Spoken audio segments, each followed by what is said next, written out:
The Falls Count Everywhere podcast would like to mention our friends at the following. We Talk Wrestling, for the one stuff you need for the most intriguing stories and headlines and info on independent shows in multiple regions. We Talk Wrestling has you covered. Subscribe to Facebook's #1 interactive community for professional wrestling today. Pro Wrestling on Tuesdays are a blast with the Wrestle Talk podcast. Join the Night Owl, DJ Big Sexy, Luke Roberts, The Alpha, Jay Wade, Nightmare Jones, and many others as they bring you the hottest takes on the major circuits, showcase interviews with various indie stars, and the only place to get news on the most popular fantasy wrestling promotion, the FWWC. Catch them live every Tuesday night at 7 p.m. Central. Find all of their media outlets on their website at WrestleTalkPodcast.com. Before each and every show, we like to remind our audience that freedom is never free, and all of us should be grateful to those who lay it all on the line. To all our first responders, military, and volunteers that help our nation every day, we love you and appreciate the sacrifices you make to protect all of us. Get ready for episode number 101 of the Falls Count Everywhere podcast as we recap Southern Illinois Championship Wrestling's huge FanFest St. Louis Wrestling Hall of Fame ceremony and wrestling show put on at the Aviator Hotel and Ballroom in St. Louis, Missouri. This podcast is scheduled for one episode where falls count everywhere.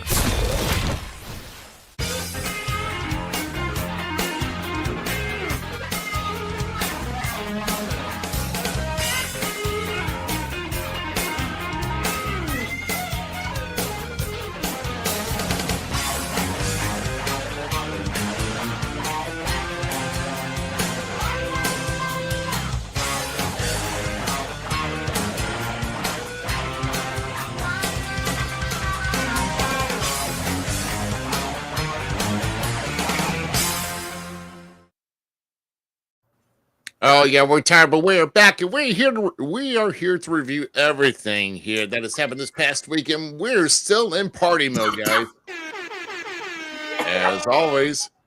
And maybe I don't know. Maybe I should be hitting that horn a little bit sooner here because Z likes to turn off those lights before it goes into here. Yeah, it's kind of like monotony sometimes. It's in my eyes anyway. Welcome to episode number 101 of the Falls Count Everywhere podcast. Of course, we are all three live as we were yesterday from the entire day here at the FanFest. Yeah, we were doing it all live here too. And man, I'll tell you what, we're going to talk about some of the happenings that went up through the FanFest ourselves here. But of course, we are in trio mode once again. I am Rough Cut Rick Ruby here on the top left, the Gem City Mouse Zmiz here on the top right, and of course down below is GQ, and of course Facebook user, which we know is Larry Wolf. Get yourself. Yeah, we know that. Come on, we know that's Larry. Come on, you can't run no company and be a commissioner if you can't get your name on the show. Now, what he's doing, he needs to go to the Falls Count Everywhere page to start looking at that. That's what we need to do here. We need to start doing this. You know, if you're not. I'm doing something different this week. See? Yeah, do it. Do something different this week. Well, you should just tell them and be like, go to YouTube, because everybody. Well, YouTube as well. YouTube there's only one outlet on YouTube, but you know, Facebook. I don't know why Facebook can't just gather. It's like if you go to their page, it's like you know where you're going, right? Facebook's already gathering our information. They should know how to do it correctly in the first place and get it to this site all one shot. Instead of going how about let's do something different this week? If you're not at this website, if you're posting Facebook messages, you need to go here. I just broke my instant. Facebook.com/Falls Count Everywhere. And then you can go right into the live feed, and then you should be able to see your beautiful name on the chat once you give the okay. Where else are we being shown at on Facebook if they do that? I mean, if they're not already at our page. It's our page and then my page, GQ, on We Talk Wrestling. Come on, guy. Yeah. Come on. Yeah, We Talk Wrestling sometimes does that too. You know. Not a fan of it, especially since I've had a headache since yesterday because of you. Oh, what are you crying about? You're still crying about that. Yeah, it's because I hurt. It's Attila Khan. And He's such a because nice it hit guy. me in my- He's because it such a hit me in nice my guy. head, it affected how he had his show last Dude, night. for one, it wasn't even my fault. Like, he just attacked you. Really? Maybe it's because you're so bright of a person on that beautiful billboard that Ruby had commissioned for us. And you just glue like a glowworm so bright that you just had to take a bite out of it. Like, that's all it was. Oh my gosh. The Miz does not suck, Larry. It's all right. We're gonna get into what people are talking about here, but No. so Sorry, you got bit. and we're gonna let's kind of give somebody give the entire audience here what we're looking at here, because if you missed it yesterday, you missed all of this. Look at that And if you're trio. looking at the full screen, you're looking at you see a beautiful banner that was custom made. Neon lights so bright on GQ. Stop! Just stop! Well, but here's the thing here, Z. When I was trying to get the proof of his picture to go in, it was like, I look a little too darker than you guys. You need to brighten me up some. I'm like, okay, and there you go. He's bright. bright. I didn't say bright. GQ, you're supposed to shine like a diamond, so baby, do it. Yeah, you're I'd shine rather like be- a diamond. I'd You're rather not supposed to rather be glow like glow that. brighter than Sheamus. That's the thing. You're not supposed to glow brighter than Sheamus. He's under that spectrum. It's okay. But But it's all GQ, we had a good time, like making fun of GQ. What is this? Oh, Miz, It's- did you see that comment? How is the Miz going to be working for IEW no, from no. WWE? He's talking about It's you. Zmiz. He's talking about you, though. I know what he's talking about. That's why Larry Wolf will always be the Muffin Number Man. one. No, the Muffin Man. But see, No, the thing Larry is, Wolf is number one. Potato Head. Oh, the thing is though, if he wants you to clean bathrooms and make sandwiches, you better. I will do it beautifully, and I'll be the best, like I am always on the mic in office. So, like, it's okay. I will still just. You'll be going to that bathroom and being like, "That is one clean bathroom." That's all. Because you're going to be taking all Wash your that when hands. you clean in the bathroom and put it in on the air like you do. Oh, get out of here. GQ, we're canceling you. Already? You just already. Yeah, just make sure you clean your hands in Can't cancel between me for a jobs. while. That's I'm all already gonna on the say. intro Hey, video. Ruby, can we take a moment, though, to really admire this photo and the fact that you put together such a great pop-up studio right there. Oh, yeah. Dude, not only was Ruby at a bachelor party, a couple of days ago, went to a wedding thing. Ruby's been busy. That's all I'm saying. Went to doing all these things. Mother's Day this weekend. He still had the time to get the banner made, the pop-up studio done. It looked great, but one thing failed, Ruby. Oh, Lord. What did? We'll have to talk about it later, though. You know what it is. we'll get down there later, but I want you to. Okay. But first, before I make fun of you for that, pat yourself on the back, do a Barry Horowitz, and give yourself a nice pat on the back for doing a great job in getting us this great little setup so that we could be the diamonds that GQ strives so much to be. I'm trying to figure out which one's my good joint. It's okay. My left shoulder's my good joint. Okay. No, we'll get into that a little bit later. Quit burying me. GQ, it is so good. No, dude, I am happy that we had you back. You were great, and you tried to do some great stuff with us with the camera. You went too fast, but that's okay. You and Daryl had fun too. It was a pleasure to sit next to you again. It really was. It really was. We don't get to do that often, and I like that. GQ, it's good to see you back. Yeah, man. Yeah, like How's I the said, shoulder? Is that still the peanut butter and jelly whiskey you had yesterday talking? Oh, my Randa God. Doherty, a woman of my own heart. My goodness, man. I was kind of some of the moments that happened yesterday. Didn't get some of them we didn't get any photo ops with, but we're gonna go through the. Holy cow, that's nice. So I'm going to put this back up here. Let's see if I can go through a couple of these because one of the guys that helped with my photos here. Look at this. Try to steal my belt. No, I'm just kidding. Be stealing my belt, kid. Nobody's taking it now, man. Nobody's taking it now. Well, there was a picture. If you didn't get it on time, that's fine. That showed that Zmiz got it back and got a signature on it too. Yes, I did. Yeah, well, we're gonna show proof of that here in a bit. But Tyler was there. Like I said, we were there for like an open studio for the fans to come by. He kept stealing airtime. Yeah. And, yeah. Like I said, we've had some interesting guests that stopped by yesterday. And one of them here is Sorry, I'm laughing at the comment. Anyway. Yeah, but this was Tyson that actually came to the FanFest, and yesterday was his 13th birthday on May 13th. So I thought that was pretty cool.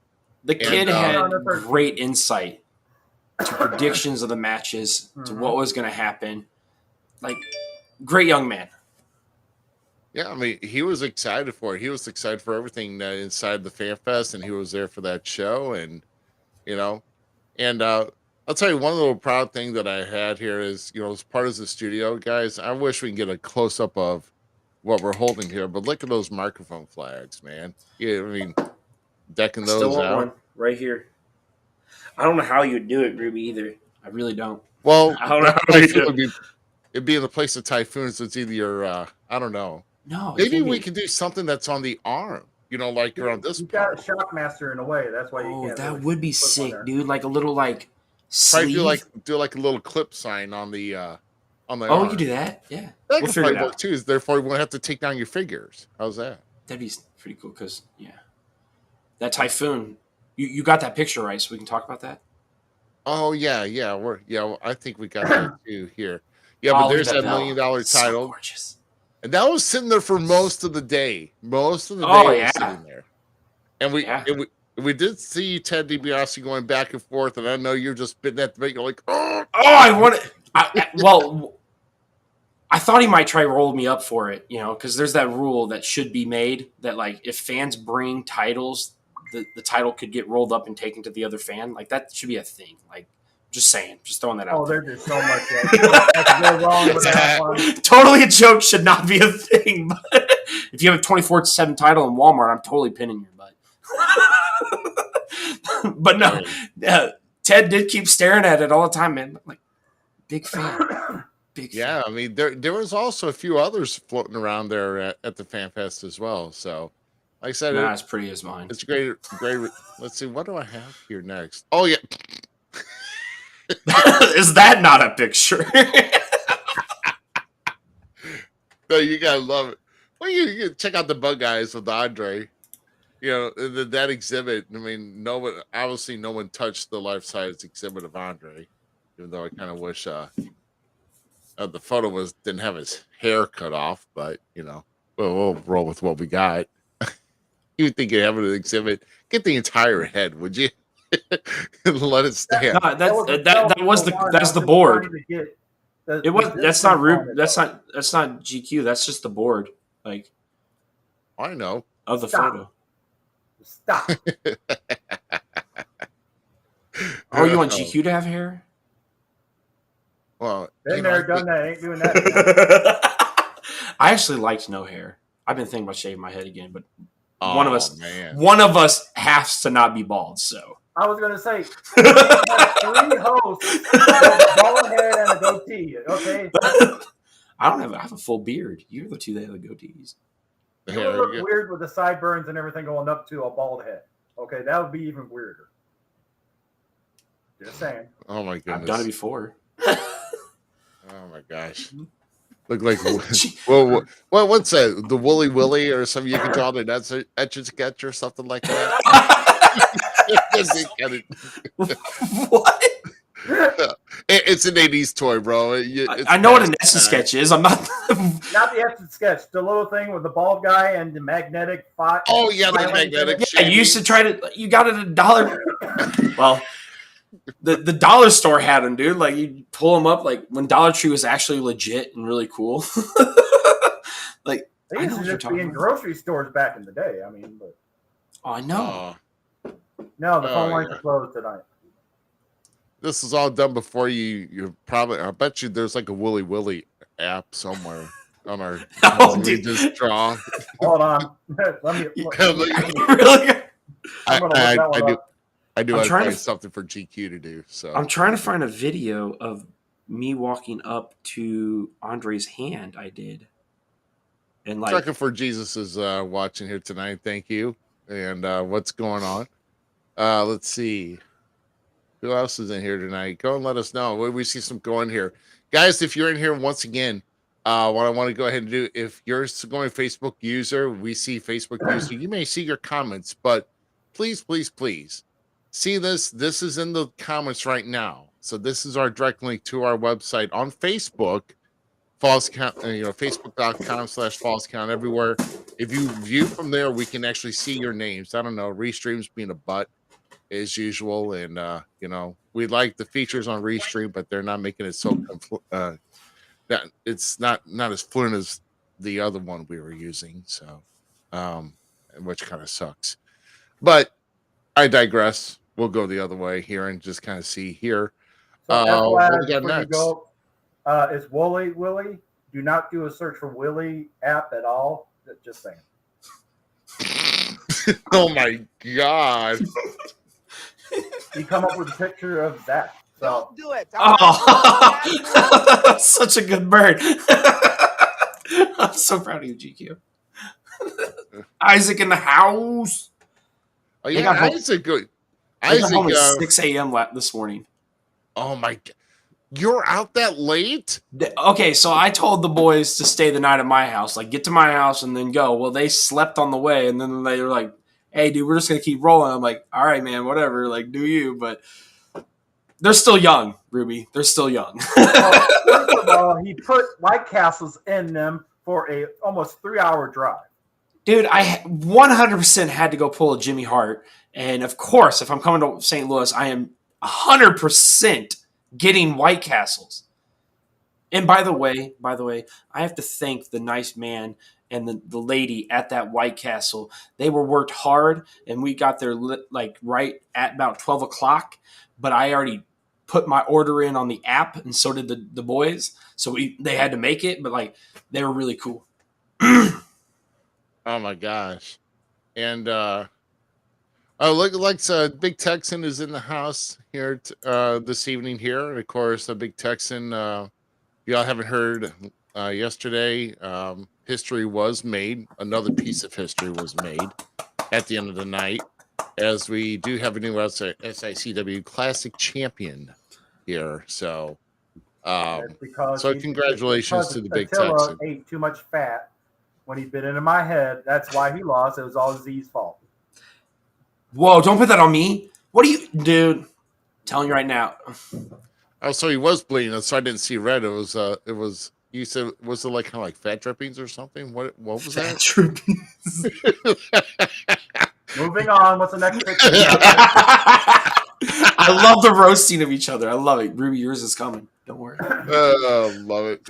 Well, no, Ruby was asking if it was fat dripping because he was hungry. So You can't just. That was a terrible fat joke. Go back to the end of the line. You don't deserve buffet. We have a long day. We even took a break. Gus's pretzels from St. Louis was in there, so I did have a couple of those, and they're nice had and to drink fresh. tons of but water after those dry pretzels. yeah, they were baked fresh that day, but man, it's like drier than champagne. I'll tell you that right now. And my goodness gracious. But there was a restaurant nearby the hotel. I went and stopped by and got something quick and everything else. But let's just say we avoided disaster yesterday because I had a bad video cable going to our main screen to see ourselves, and I had to go make runs as usual. I have done so much running. That's why I got such, man, my calves are so tight from being in a wedding. Yeah. Which, by the way, can I digress from that? I mean, it's awesome to be a best man in a wedding, if you ever get the opportunity, which is great. But got a text like literally like 35 minutes before the ceremony, and apparently the bride stained her dress on accident. So, with a drink, okay, before we go any further. No, I know. I wasn't going to say anything.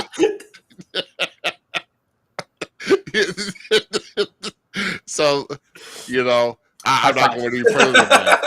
Well, you're talking about a guy who had to get in his car, go to the nearest Walmart about 3 miles away.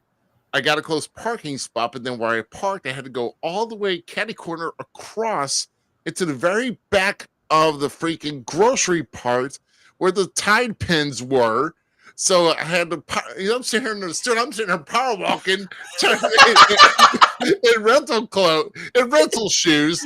Cows are killing me. In a tuxedo, just power walking through. You know, We don't even have to roast you. You're roasting yourself. Sound like a horse with those shoes too, probably trying to. Dude, the dress shoes were nice. They were comfortable for a while, but we were wearing them for like 8 hours straight, and you're up constantly. I hate dress shoes. There's no. I tried to get my wife to let me wear jeans and a t-shirt to my wedding, but she's like, "No, you got to dress up." And I'm like, "That's bull." Oh my god, no! You're talking about her brother's feet that were done by the end of the night. Oh my god, I had to go and What the hell? mean, I had to take a Anybody leave. at Heineken? It was a statement of make sure. Oh my god, y'all are bad. Yeah, whoever put that was bad. I want to know who said it. It wasn't. I really want to know who said it. Give him credit. But anyway, and like so, the ceremony had to start in 35 minutes. I had to go and do that. Wait, and I they actually put Kool-Aid. I just realized what you guys were talking about. I read the comment finally. Sorry, delayed. Yeah, but anyway, and then of course being outside in a rented suit with shoes, and 3 of those hours was outside taking photos, mostly at a park. And then after we were done the ceremony, we were taking more pictures. And I'm like, God. And I actually had to get nasty with the photographers and the DJ because they were wanting to wait till like a certain point of the hour. I'm like, no, we're ready now. The food's ready. Let's go. Don't mess with me because I will come out of the suit. You don't mess with a thick dude in food. Because I almost had a little touch of Bridezilla in me. I'm like, let's just freaking go. Okay, let's go. So He wasn't trying to rush it. He was just hungry, is what it was. So. no, dude, my feet were aching. Everybody was tired. Everybody was sweating. Like, dude, we're trying to cool down. Let's eat. So my question is, which day was hotter? Which day was hotter? No, I'm sorry. No, Friday was hot. The wedding was hotter. By all means, because I was in clothes that I actually breathed, and no, trust me, I had, we were sitting most of the time. Where Friday I was mostly standing, so that kills a man. You know what, Ruby?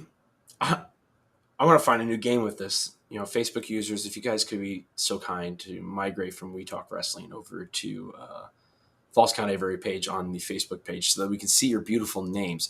But this Facebook user, 100% in my feelings, is Tyler Cooley. For some reason, I just feel like it is. Because one, he says late, damn phone. Yeah, I know. Always correct. Yeah, the only feature on the phone I say damn about is voice to text because it goes. I mean, we've all been. Wait a minute. If we're going to talk about that real quick, can we talk about something I am so sick and tired of? And you work for the company. So this is why it's a frustration to me because it's always been on my iPhones. For some reason, every time I try to type good, it goes to hood. It freaking frustrates me, dude. It knows where you live. That's why. What is going on? Why are I know where I work, they say that I belong in the cookouts, but god dang it, stop it. Right? So stop it. But moving on. Oh, you quit. It was funny. Yeah, pretty much. Can we digress though? And I'm sorry, but like me, I'm taking a quote from the artist Meatloaf. 2 out of 3 ain't bad. Look at our beautiful artwork. Dude, I love it. Thank you to Love Shelly it. who Shelly did that. coming through. But maybe Shelly's got some. Look got how some, beautiful it cuts on the camera. Like, oh, I love our yeah, it's nicely on the wall. Mine's Yours looks great. Yeah, You should mine's turn okay. you should turn the light just a little bit lighter so it beams really good up on that and that beautiful poster. How about that? Yeah, Will that like work? that. Get that illumination. There you go. What? Why would you? What are you doing? You're just mad that's glowing like the sign on you. Stop. Here at the Falls Count Everywhere podcast, where we still assault weapons. Thank you very much. Oh, I love this person. My little dude. You will. Yeah. Jakai. Oh, then, Jakai's my buddy. what about this nice little sign? This That's what I said. It's beautiful. I was given this as I was going out the door yesterday.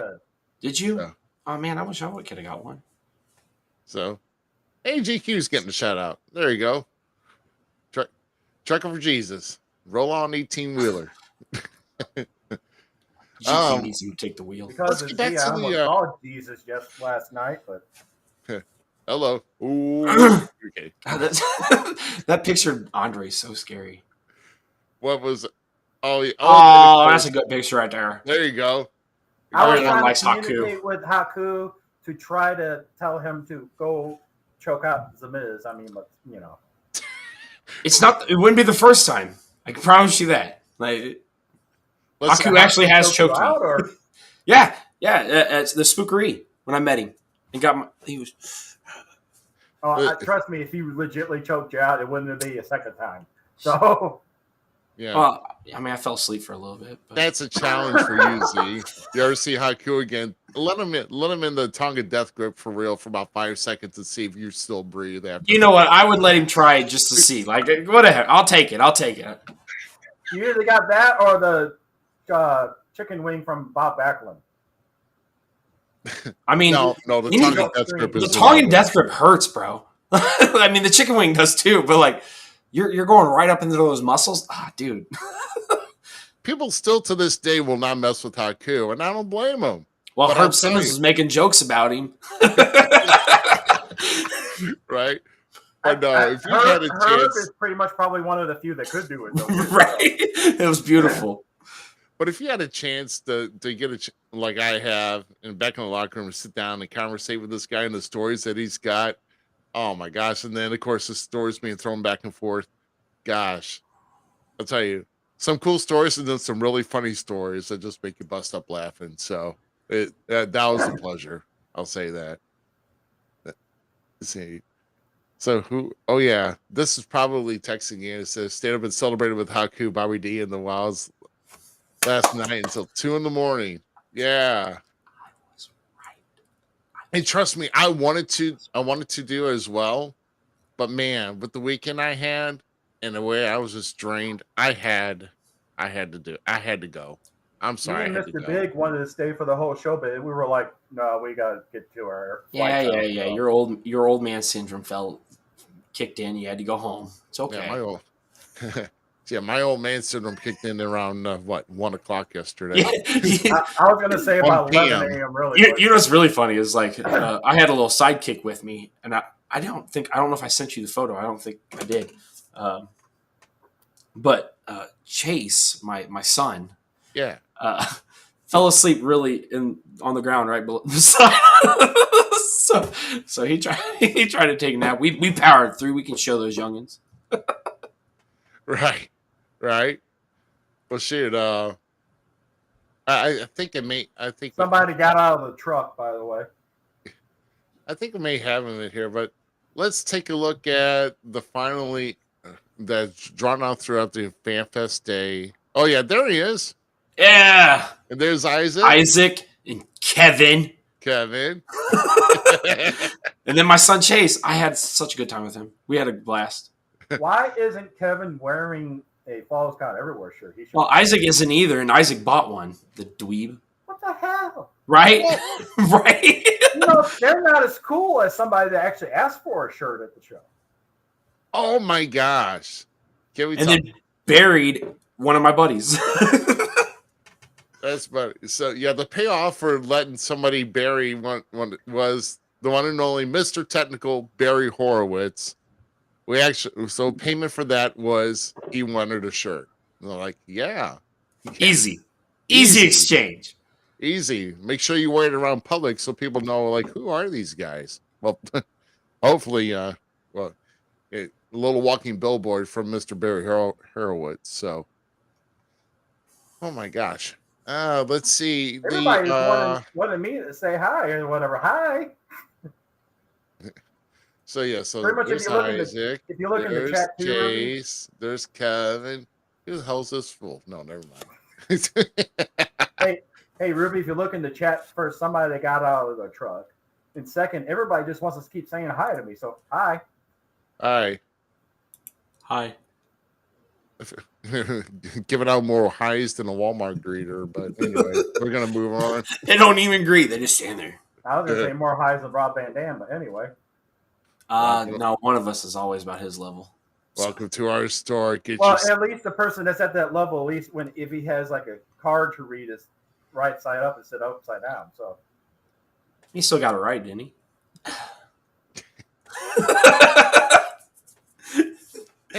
Hey, I'm thirsty. That's us getting ready for the ceremony, by the way. The beautiful Hall of Fame ceremony. Yes, absolutely. I think the next photo I wanted to show is this. Well, no, that's one. But that's one of the hearts. Yeah, that's that was with the Hart family. Yeah, one of the friends from the Hart family. Yeah, one of the friends from the Hart family was in there. They were doing. They're into podcasting as well. Mm-hmm. Yeah. And but man, take a look at that setup though. Isn't that cool? You get a entire shot of the banner pretty much. So, but that's pretty much going to be our go-to here with our banner. If we go, and we're open to go on location for those who are looking to push anything else, but give us some time though, because we want to settle down some. Yeah, we need a break, but like I want to do more. I want to do more pop-up shops. Like it's fun. It's a blast to go to these wrestling things and do this kind of stuff. So yeah, we love to promote the podcast, but first off, we need a good internet connection and we need some lunch. So there you go. Well, see, the internet connection last night got taken off the air because that filthy lawyer, I think, took us off. Yeah, I was going to say, Lucky P, actually, I think somehow enough people called in and asked for everything to be cut. So, yeah, 100%. I love this, Isaac. I love this from Jeff. Welcome to Walmart Kitchen. I love it. That was Jeff Dunham? I thought that was Danny Ice. No, Jeff Dunham does it too. Well, he's young. Ruby knows where I was going with that. So. Yes, I know, because he's the old man. Yes. Now, Walter looks more like Joe Biden, but anyway. We'll continue. Let's move on. No, we ain't going back to this, okay? No. Back to happy stories. Back to happy stories. Look at this. Yes! There you go. Yes. The man himself. Typhoon. Tugboat. Shockmaster. So Chase wasn't going to do it at first. He wasn't going to go up and get the picture and stuff. And he actually went and got the signature by himself. He finally come back up to me. He's like, "Hey, Dad, can I borrow that money? Can I go do it?" And I'm like, "Yeah, go do it, dude." So he got the signature. So then we went back up there because I'm like, "You didn't get a photo with him, did you?" He's like, "No." I'm like, "You should have asked him for a photo too while he's doing the signature." So I went up there, talked to him, and got the photo. And that's legitimately a real dad proud moment for me because Typhoon was one of my favorite wrestlers, like legitimately. And it's got even better now that like I've heard other people like him because Typhoon. You want to go through the whole cliche thing of like where people supposedly stack on the card. Typhoon was a good hand. That's why he was cool. Like he was that awesome worker that could just put on good matches. Yeah. Have a good show. It didn't matter where you put him on the card. Like he was one of those guys, the workhorses of the industry, and that's something that I've always like strive to be a fan of. Not because I like want to, but like that's where I just think my heart goes. Like I like the guys that work their asses off and maybe didn't get all the big, push stuff or whatever you want to say, but like Typhoon is legitimately one of those guys, and I think he is hands down one of the nicest guys I've ever met too. So like it makes it even better. And that shirt is freaking awesome. Oh yeah, his shirt. Yes, that shirt was so BA. Yeah. Hello, Ron. Thanks for checking in here with us here tonight. Once again, share the show. And once again, we're on Facebook, YouTube, and Twitch with Falls Count everywhere. On Twitter at FCE Podcast. Make sure you're getting the word out to all those platforms. For those, make sure you're sharing the show. And we just want to get the word out to everywhere of one of the best wrestling podcasts in the Midwest, centering more on more of the local promotions here. And of course, other regions here, which we'll get to in weeks to come. So let's see what we got here. Oh yeah, look at this. The moment that GQ missed. There he is, the one and only Teddy Long. When he told us that we were going to go one-on-one with The Undertaker, player. That's right. And then he said holla holla, like, he's supposed to. Yeah, holla holla. Dude, that was I had some pretty mark out moments, I'm not gonna lie.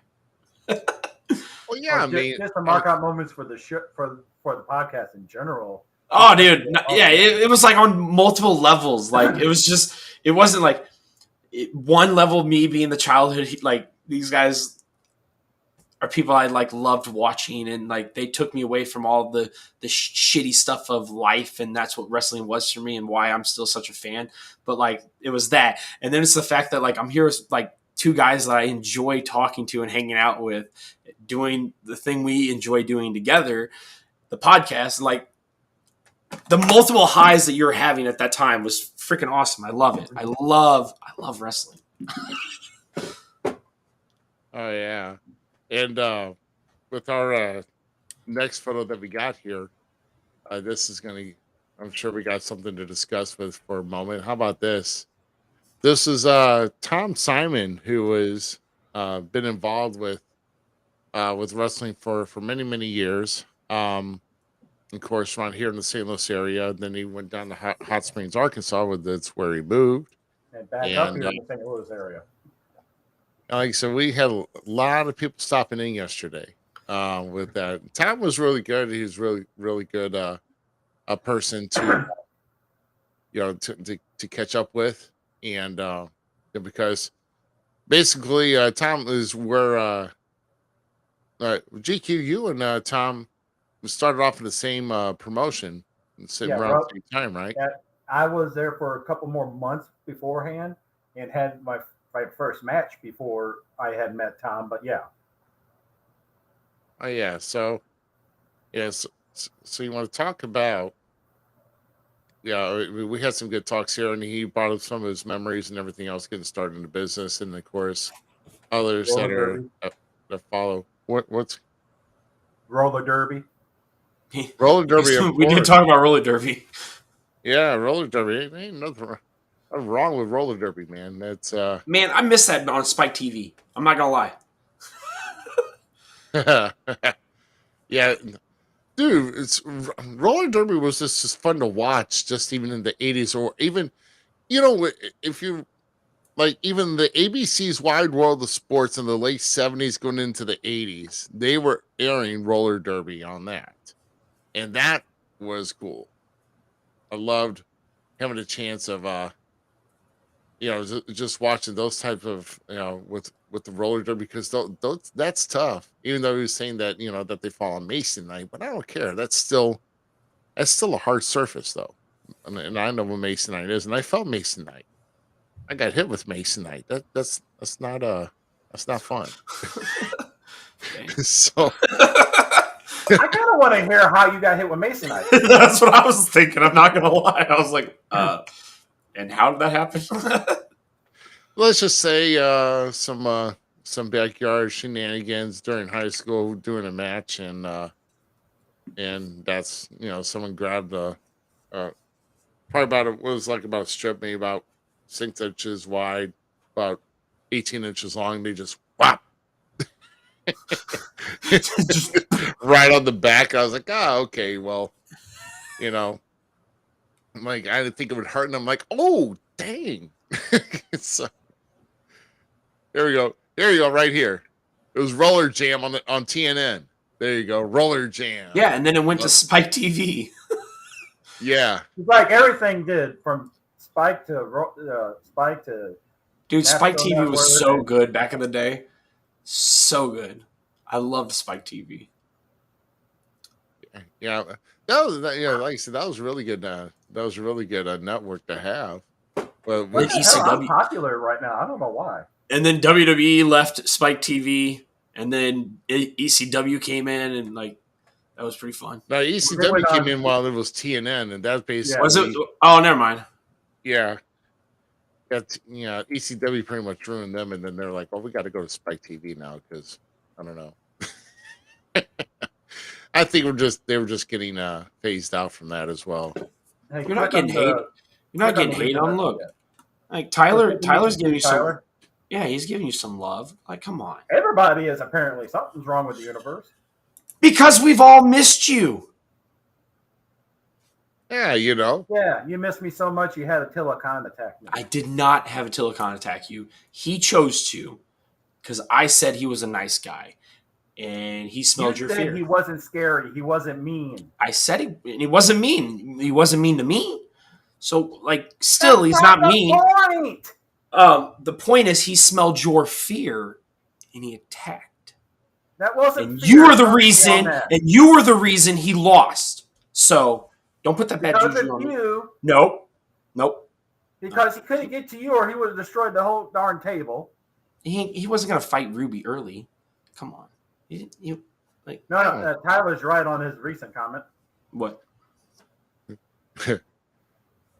I still had to Is show the them. man. What? I still had to show them. And Douglas O'Shea does love meatloaf. I mean, everybody knows that. Okay, so like this is the only thing I agree that the commissioner of Illinois Elite Wrestling gets wrong in life is the fact that he doesn't like Ruby. meatloaf. Click on the second one.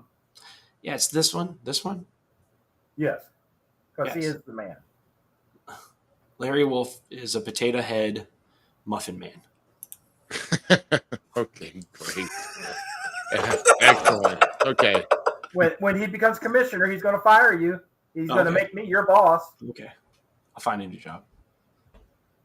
You got more pictures? Yeah, yes, I'm actually I trying was to going to say, I know together. we've all been trying to sing this all day. There should be more than this now. we've been, and then Tyler coming in late, all like usual. Like, hey, here's some more. Right, yeah, well, we're Don't worry, trying to Tyler, show we already what went to can your here. How about Facebook. this? Look at that. Look at that. Enzo was Got in a the couple of house. haters here. So Isaac had a good story that they were in the restroom. Kevin goes to open the door to leave. Enzo's right there at the door, and he goes, "What's going on here?"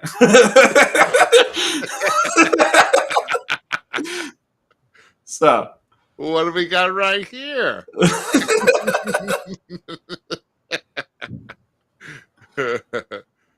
Wow. see, Yeah. look, Tyler recognizes gold. That's my dude. Yeah, see, of course. He does a great job of commentary. He does a great job behind the mic. He does a great job here on the show. That's what I was built for. That's what the That's young right. kids say. That's I'm right. built different. Look at his Give me up for a house. second. I want to show something. Okay. How was Enzo doing? He was actually kind of cool. Like, I talked to him for a little bit. He was fun. What is that? Do we need to? Here, let's do this real quick. It's blurry. It's blurry. You're- Oh, Enzo Mori. Okay. It's Oh, you got it his rookie card signed? from NXT before he got the current look that he has. That's sick. That's is sick. Well, no, it's not sick. It's No, SAWFT. soft. Soft. You said it wrong. Lord. It's soft. You gotta really like. I'm not from the I Oh. can't pronounce it like that. So Oh my goodness.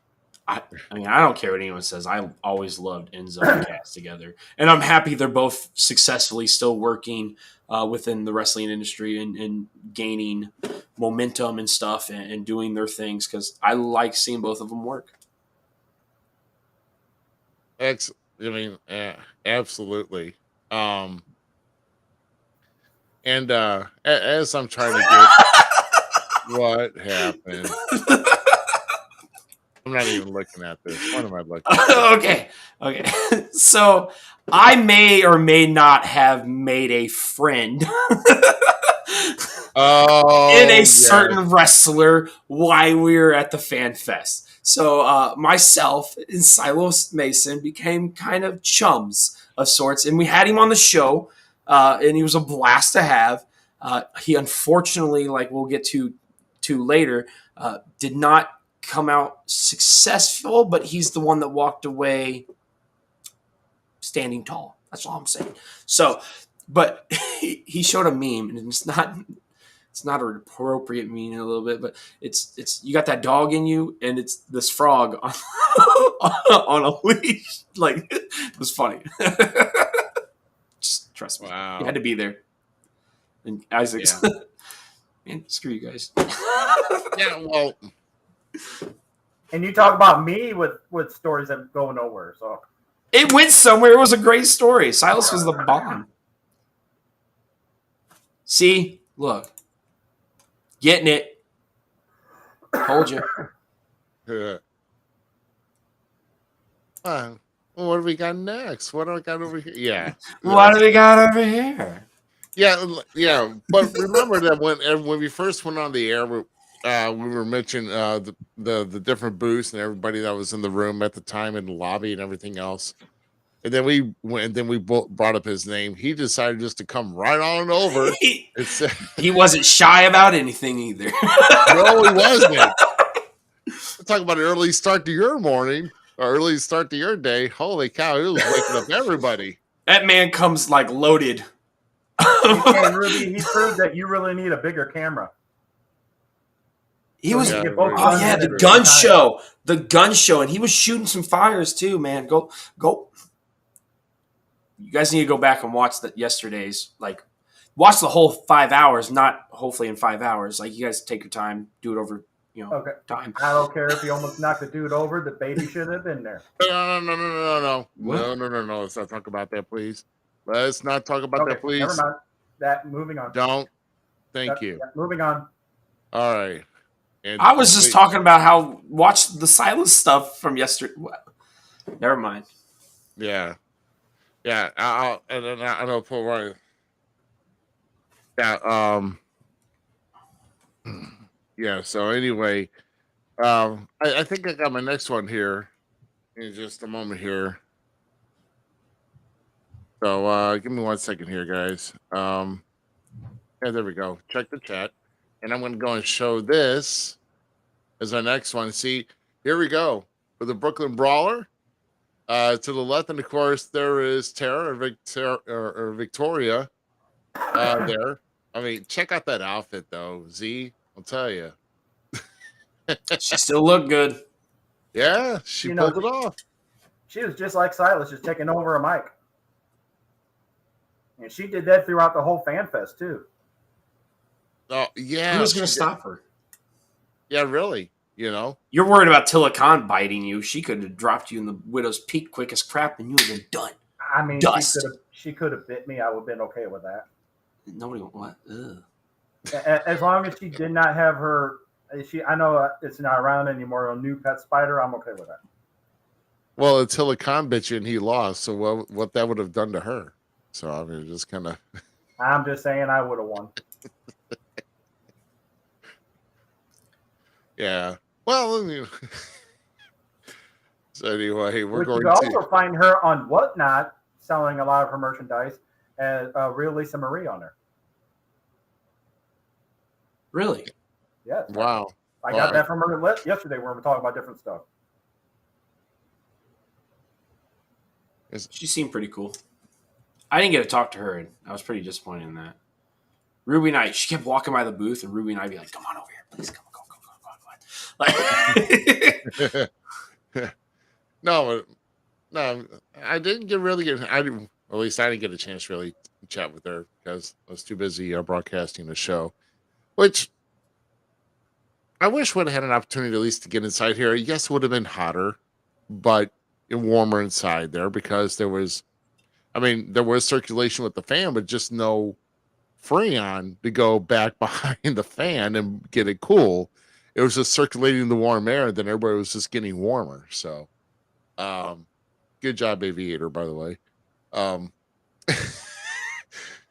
But we were actually in the cooler part of that whole thing, being out in that lobby, and it wasn't bad. Surprisingly, yeah, because I found out the easy way going through where all the guests were walking back out into the breeze. I'm like, holy crap! It was really hotter in there. Okay. Oh my. What about this one? We got Flash Flanagan, who stopped by yesterday, and there is the one and only Buff Bagwell. That's a great photo. In it though. Kind of could see the top of Jerry Sag's head there too. Yeah. Oh yeah, that's right. Yeah. And I guess the nose of Brian Knobs. Who said that they didn't see Sags come in, or that Sags was not here? Who was telling me that? So somebody was telling me that. I'm like, no, Jerry Sags was here yesterday. Both Nasty Boys are here with him and Brian Knobs. Yeah, both. I almost ran into Brian in the bathroom. To be fair, Sags looked way different. You couldn't tell it was him with the hat and the glasses on. I mean, so yeah, it took me a minute to realize who it was. Right. Yeah. So so Flash Flanagan was there, Buff was there, and let's see who else is here. Oh wait, no, that's not me. Is that me? Where is that? Where's what? That was a good picture, at least the one in the middle. So, oh Lord, here we go. Did I not say? I probably did not. No, I did not. Here, I got to go and reload this as I'm doing things on the fly here, as usual. Whoops. Yeah. Who would have thought I'd do things on the fly, right? Who would have thought about that? Good evening, Herb. Thank you for your hospitality. The man, the myth. Yeah. Good evening, Herb.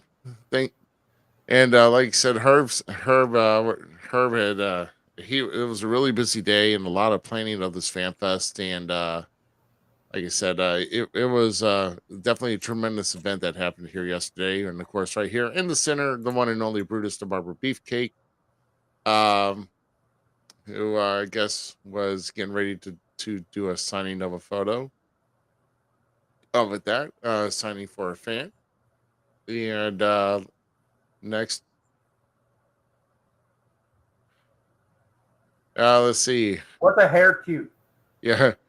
I thought your hair was cute, Tyler. That's a hair cute. I gotta give him heck. Damn phone. Hold on, he can't blame the phone on that one. That was because you have to say hair cute for it to say that. You can. So he can't blame the text to voice to text on that one. No. See, here we go. Here you go. See that? Yep, he's dead. Damn phone. We caught you. Yeah, we caught you. Your hair cute. Yeah. Oh my gosh. There's your first shirt, Tyler. I'm gonna give you your first shirt. Your hair cute. And then a shoe. And then the show name. Like, bro, I'm telling you. First shirt right there. You're welcome. I'm printing you money already. There you go. Now get her done. Oh my gosh. Well, we're like I said, we've got more to show here, and like I said, no, Herb, I'll tell you what, this whole experience yesterday. Let's just talk about some of those things, just quickly yesterday here as I'm trying to get some other things with that. Well, one of the greatest things that happened here at our booth yesterday was one of the people that stopped by. Well, actually, no, there's quite a few, but one was getting the Baron von Raschke to say something over the mic, and that's all you need to know. Let's see, it's this guy right here, the Baron. Go. I mean, sure it was off camera. Let me see. Show that. There we go. But that was awesome just to get that and just hearing him talk and just cut this short promo took me back so many years with the Superstation. Watching that, watching the NWA on there, and then seeing him do that. Under the being managed by Paul Jones at one time. If you know number one Paul Jones, if you don't, go back. If you got the Peacock, go ahead and do your research. I love it when you say it like that. The Peacock. It literally makes me break every time. Well, because he still doesn't like it compared to how it used to be. So. Oh, none of us do, but like it's just funny. Like it's great. Yeah, but no.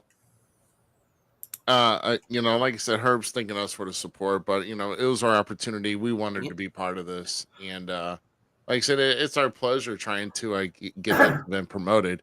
Because, like I said, that I can't really remember in the St. Louis area how of an event of this magnitude was. Like all the stars that came together for this. This was pretty awesome. But no, right here. This is how I feel. So. Her can thank me all he wants. I'm going to take those and I'm going to hold them tight because it's awesome. But like that day meant so much more than just like it was me seeing dream come true. So like I'm with Bailey here. So so like I said, we I'll tell you what, now that I go back and I think about this, it's like, man, will we ever get something like this to ever happen again? I would love, not only just to experience with all the stars, but, I would love to take this show on the road wherever we can. Heck, there's some other Russell Cons or whatever we want to call them. It was my brother who asked me today. He's like, so what did you do yesterday? And I told him, and it was like, oh, so it's like a cosplay for wrestling. And I'm like, oh Lord, here we go. This is why your brother, when he was a kid, he had to tie a pork chop around his neck for the dog to play with him. Yeah, I think it was kind of all the toys made out of like metal where I threw at him and I was hitting him. So, oh no, he stuck the toys in the light socket. That's why. Oh man, no, but any type of gatherings like this, a big fan fest, anything else, so all these teams gathering, all for the sake of the business, and we want to be part of it because we want to carry out the business in the best way possible. That's what we try and do here. And like I said, this was a great opportunity yesterday to do that. So, but of course, like I said yesterday, we're looking at in the center part there, Mac Davis and Teddy Long with and that's from the inside of the ring there. Holler, player. Yeah, road trip after hours. So this is all in the hall here. Of course, and I guess like I said, Tugboat was next to him. And did I have another photo or not yet? No, not yet. I got. You're the one running the show. Yeah, I got a load more photos. My bad. My gosh, I've had a busy day. How was everybody? As I'm getting this here, did you all get a chance to?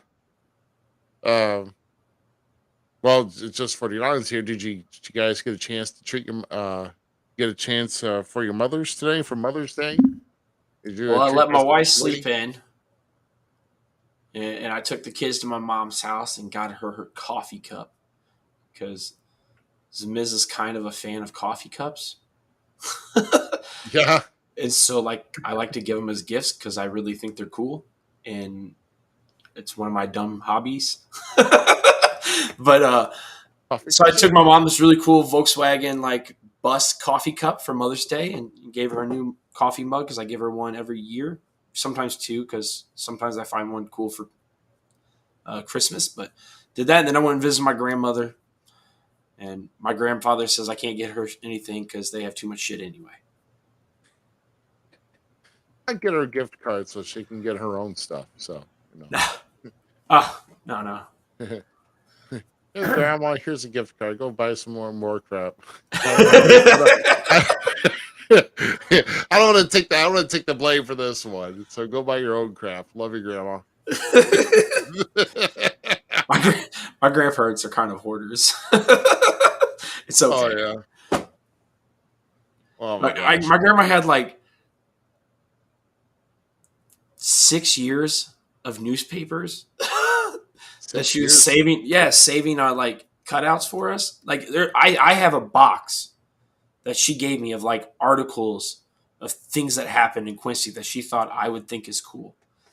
Now I keep the box because I think it's cool because my grandma thought of me for that moment. But like, no, my grandma was the bomb. Like, it's one of my heroes. My mom is one of my heroes too, actually. So I can't take that away from her.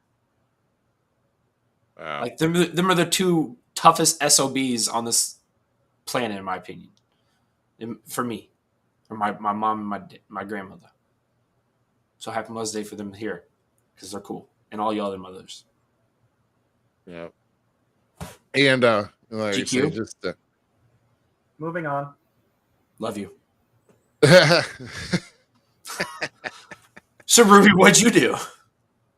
No, I spent the day over my mother's, and of course the wife was with us, so we went and had a nice little meal today and hung out some, and hopefully I'll get a chance to have a little time, do like a little some afternoon time here with me and the wife before I go out to my job tomorrow. Because like I'm sorry this don't pay the bills, but it would be nice someday. But well, It will pay the bills eventually. We'll digress from that. It's going to eventually do it because remember, it got signed now. Like it has more power. Remember the story I said? Yes. Yeah. I just want to show another good picture. I think this is a different picture we had, but man, let's just take a look at that. Like I said, if you want something like this to come, or if you know somebody who, if you know over WrestleFest, or maybe something that wants to promote anything, or if you know, like I said, we want to promote ourselves out there, and we'll Or be more even than willing just to. a show. Yeah, we'll take the show on the road. Oh my God, look at this! What Herb just said. Yeah, pull up what Herb just said there, Rosie. Yes, sir. Gotcha. And look at that. He said he made 40 trips back and forth to the airport. You know what? You know what, Herb? I'll come in earlier and I'll do that for you. Heck, I had a van. I mean, if I want to run, I have a van too. I'll do it. I will gladly do those 40 trips for you because, like, I want that. Oh my God, I've actually got. If I had a car, I probably would have helped. At least I would have helped Nick do some of them though too. That's the best experience you could have. Just normal talking back and forth, hearing some stories. I heard that from Paul Bearer when I drove him around for a whole weekend. So, I mean, I've gotten that experience with Ricky Reyes when he came to Quincy. They had me go get him and stuff because I live here, and it was freaking amazing to like somebody that I enjoyed watching on TV and then getting to pick his brain about wrestling and the thing I love so much. Like it was great. I'm kind of jelly, Herb. Yeah. But at the same time, he's doing that, and then he was running around with his dang near his head cut off because it was still attached. It was just flapping but he. But that's the thing. So, like when I said driving on Paul Bearer, got so much advice, just hearing so much. He gave me the advice on how to be more GQ. That's why I don't have a tan and I was bright as hell. I mean, so. But what Bella was talking about with Tyler, with Tyler here, that about how he was obsessed, and I got to meet Victoria. I don't know. Z seemed a little, wanting, Z, that was Victoria's crush, but Tyler did have a whole bunch of photos with her though. Yeah. So. Once again, jelly. I think what's the count of Tyler's photos with Victoria? About 50, 60, 70. I mean, I don't know, man. That guy was putting so many photos on Facebook throughout the day. I didn't even think I saw any picture of sorry, because I saw a comment in her. Any picture that I saw of Victoria, I think Tyler's still in the background somehow. All the other fans were taking pictures of Victoria, and there's still Tyler. Right.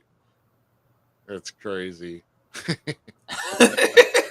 Tyler just kept hanging around. He was like, I don't care if I'm photobombing or not. You know what? You know what's really funny is you guys literally make me want to go back and like look at photos now, like where Waldo is, and just be like, "Where's Tyler?"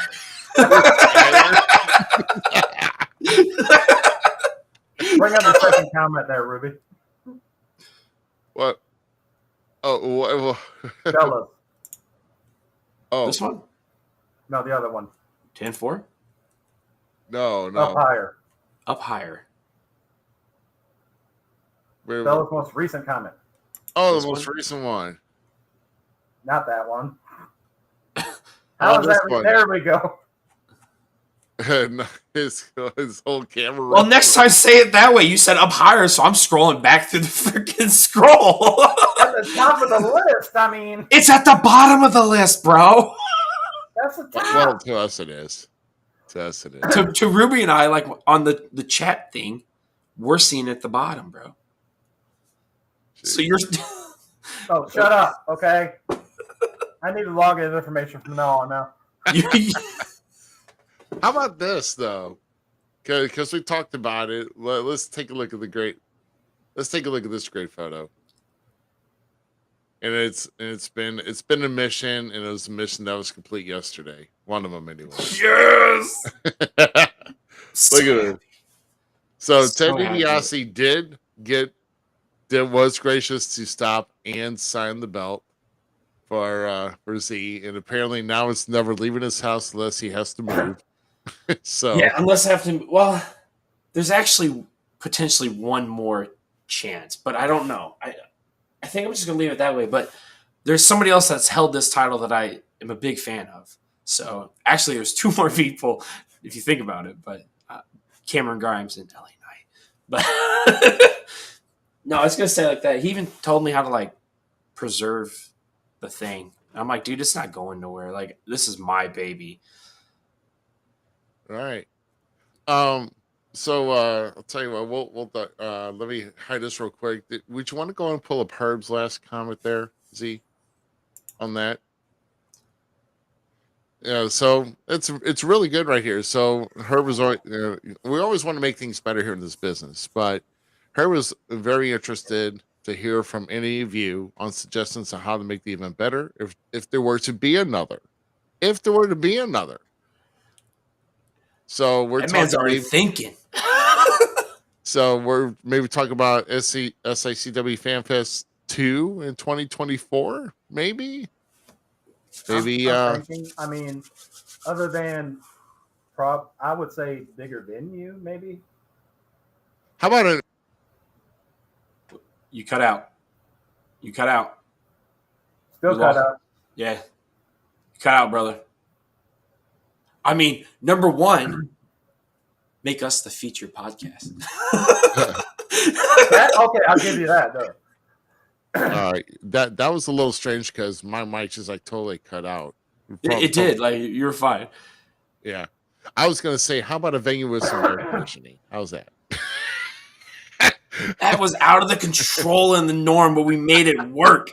I'm just saying, like, can we get it? Can we get a venue that doesn't make us sweat like we're in the Sahara? Thank you very much. To be honest with you, I don't know. Like, I just say do it again because I think it was perfect the way it was. Like, even yes, it was hot, and we all had jokes about it and poked fun, but we all got through it. It was fun. Everybody still had fun.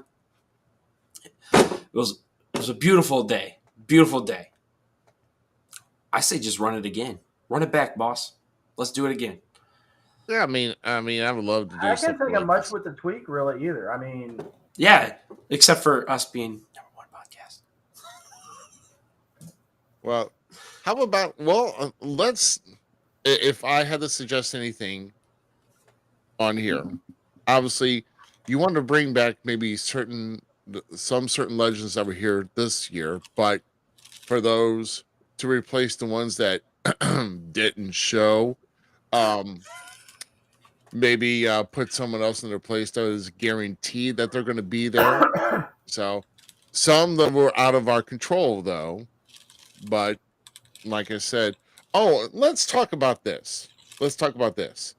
Um, Tom Simon did bring it up yesterday, and we have to go somewhere to find that link.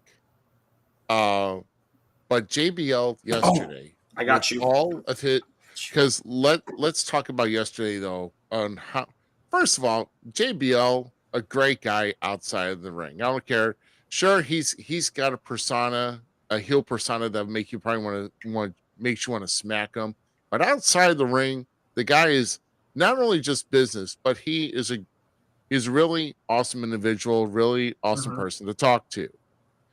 But Black Bart did not make the event yesterday, even though he was put on there. But Black Bart is actually battling stage 4 cancer right now, and there is a GoFundMe page to help with Black Bart Company on link his now. recovery. So all the proceeds that JBL made yesterday was going toward Black Bart's recovery in stage 4 cancer.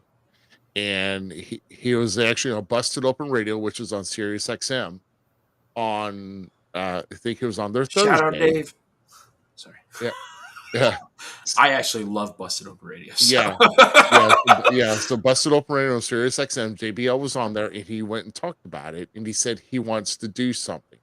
Or no, there's a difference. He said other than he wants to do something, he said he is going to do something.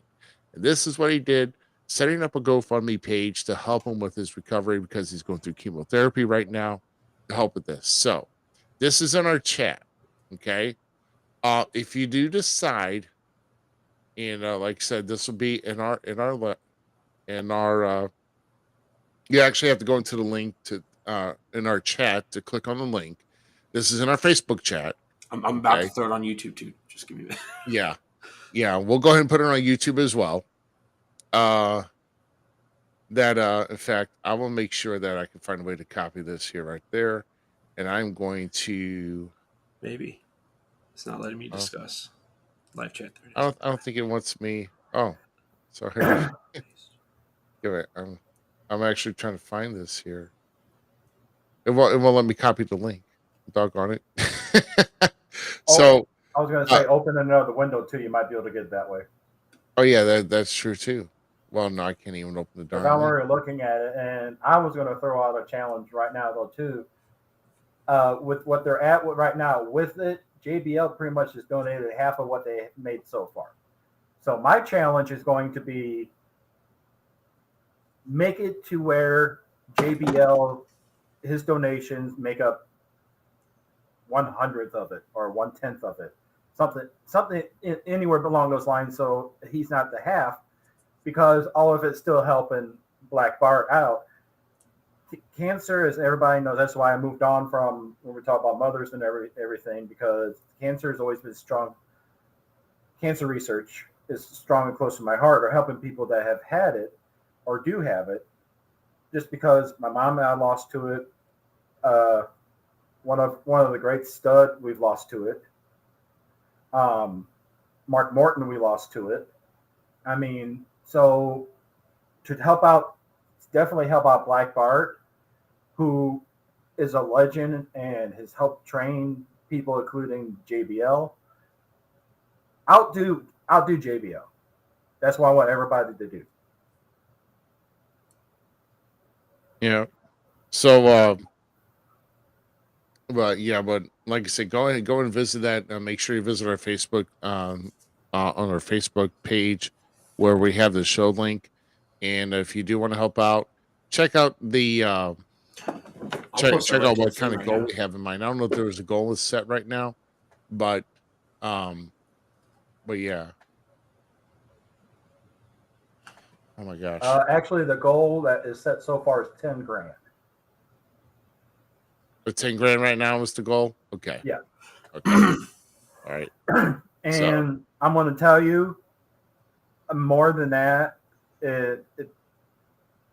that's a drop in a well of how much stuff with cancer can cost. Yeah, I know. With treatments, I know that's and everything, or just trying to survive on, if you can't work, you can't do this. getting bills made, everything. I mean, so Yeah. But like I said, there was three that didn't show. Bobby Fulton of the Fantastics missed his flight. Virgil apparently did have a health issue. That's why he couldn't make it. And then, of course, Black Bart with his health. So basically, JBL, what money he had made, he put it in toward this. And apparently Haku missed. He had a flight on Friday. Haku did that he missed, but he had to reschedule and he got in. So what he did was he scared the flight, and they came back a couple hours later, picked him up privately, and because Haku would scare anybody. So yeah, well, no, like I said, just Haku's a great guy. I mean, definitely. I mean, he's definitely a great guy to get along with, especially if you don't make him mad. So he's good. Let's see. Well, man, let's take an overview though of this FanFest though. Look at all the people that have packed in there. You see back in the back, there's Cowboy Bob Orton that's back there. You've got, and I think that's pretty much.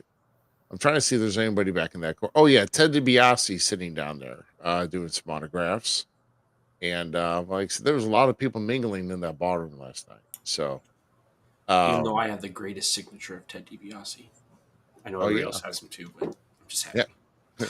Yeah. on your belt. And here's a good close-up of Cowboy Bob Orton along with Teddy Long. Like I said, that's a great picture. Oh yeah, it's an awesome picture though. We think about some of the guys that got on, that at least got together later that night too. I mean, but these names come together. I mean, they still want, they still come in. They still, they talk about their time together in the business. This is something that's great, and it's something that you don't want. I mean, like I said, if you missed yesterday, you missed out on a lot. I mean, I hate to be the bearer of bad news, but you did. I'm going to go ahead and get some more pictures lined here as well as. Hey, Ruby, bring up the second to recent comment about Bob Orton. Just bring it up. What? The Bob Orton comment. Yeah, I know. Well, no, bring it up. Hold on, just trust me on that one. Was it? Bring the comment about Bob Orton. This one. Right. Oh, right. He was holding his arm that he finally got out of the cast after all these years. And that is actually that is actually someone's camera on a tripod behind him. So it was just, I don't know. He just. I'm surprised Herb's still awake after yesterday. Yeah, that man does not sleep, and All right. Like I said, Herb is like I said, he's working on the June 3rd show. For the police fundraiser that was shot in line of duty. Yeah, and that's one thing we didn't do here, guys. We actually got. We want to promote our upcoming shows. So there's something coming up this weekend here, and. How about we just take a quick short break? I'm sure those probably need to get a drink or whatever, at least around us here. But let's go and play these upcoming shows here for you. And we'll be back here roughly in about 2.5 minutes. Stick around here where we've got a lot more to do. And then we know we've been deep. We're deep into the 10 o'clock hour already, but we're going to do some recapping here. That will be not much longer. We'll be right back, guys. Check out these upcoming shows. Check out these great shows and appearances coming to a city near you. Saturday, May 20th, New Genesis Wrestling and Fairfield Memorial Hospital will fight for Destiny. Destiny Cobb has stage 3 cancer with an inoperable brain tumor. Join all of the stars at the Jeff Grade School in Jeff, Illinois for the special event. All tickets are $10 and all proceeds will go to Destiny to help her in her battle. Doors open at 6, bell time is at 7. Visit NewGenesisWrestling.com for more information. Saturday, May 20th, SICW travels to Shawneetown Cold Days at the Downtown Mall in Shawneetown, Illinois. Scheduled to appear is local superstar Keith Hatton, WWE Hall of Famer The Mouth of the South Jimmy Hart, and the SICW Tag Team Champions, WWE Hall of Famers Mr. USA Tony Atlas, and the Ace Cowboy Bob Orton. Bell time is at 7. Admission is free. Don't miss it. Saturday, May 20th, New Breed Wrestling brings you Sucker Mania 2 in downtown Nixon, Missouri at the Sucker Days Music Arts and Crafts Festival. Bell time is at 1 p.m. and admission is free. Visit facebook.com/newbreedmo for more information. Illinois Elite Wrestling presents another Saturday night outside the Elks Lodge in Granite City, Illinois on Saturday, May 20th. Door pricing is $15 for adults, $5 for kids. Kids 5 and under are free. Doors open at 5 p.m. Bell time is at 6. Visit IllinoisEliteWrestling.ticketly.com to get your tickets in advance. Sunday, May 21st, Glory Pro Wrestling presents Go for Broke at the historic South Broadway Athletic Club in St. Louis, Missouri. Doors open at 2, bell time is at 3. General admission tickets are $20, kids tickets are $10. Visit GloryProWrestling.com for more information on this great card. IWA Productions returns to Mount Vernon, Illinois to help raise funds for the Children's Miracle Network on Saturday, May 27th at the IWA Arena located at 521 Perkins Street. All champions will be in action, including a Tag Team Championship Unification match. Door tickets are $12 for front row, $7 for general admission. Doors open at 6 and bell time is at 7. Visit IWA Productions on Facebook for more information. Saturday, May 27th, New Breed Wrestling is at the Liberty Park Convention Hall in Sedalia, Missouri. Meet and greet starts at 5 p.m. Bell time is at 6. General admission tickets are $13. VIP tickets are $25. Get your tickets in advance at Walter's Barbershop and visit facebook.com/newbreedmo for more information on this event. Saturday, June 3rd, SICW presents a wrestling fundraiser for wounded Police Sergeant Pat Carrier at the Belclair Fairgrounds in Belleville, Illinois. Special attraction match already signed is a battle behind bars as Flash Flanagan faces off against the Purple Haze, Andrew Anderson with Taskmaster Kevin Sullivan in his corner. Doors open at 6, bell time is at 7. Visit SICW.org to get your tickets in advance for this special event. Remember, fans, without you, there is no wrestling. Make sure you visit these shows and support your local promotion today. All right, there we go. So make sure you check out those upcoming shows that are coming in, especially the one we just last mentioned here, Saturday, June 3rd, SICW returning to the Belclair Fairgrounds as for a big fundraiser for wounded police sergeant from Dupo Police Department, Pat Carrier, who is still healing and recovering and helping. And was also in the house last night. He was in the house last night. He was at the event. Yep. Nice. Yeah, so he came out and he showed his support for SICW, and now SICW will return the favor to him and support him with his there. So, I love how those production videos go just real quick like that, because I love how I could manipulate my voice to talk about a mile a minute, but yet still be understood. So, love those tools. Love those tools. All right, what did I miss? Here, okay. I thought I missed something here. No, I didn't miss anything. But man, let's kind of talk about let's go back here to at least what happened here in our booth, because we talked about Tom Simon talking about JBL and his fundraiser, but what about Gerald Briscoe coming in, stopping in for about a few minutes to talk with us? Now, that was a treat in itself.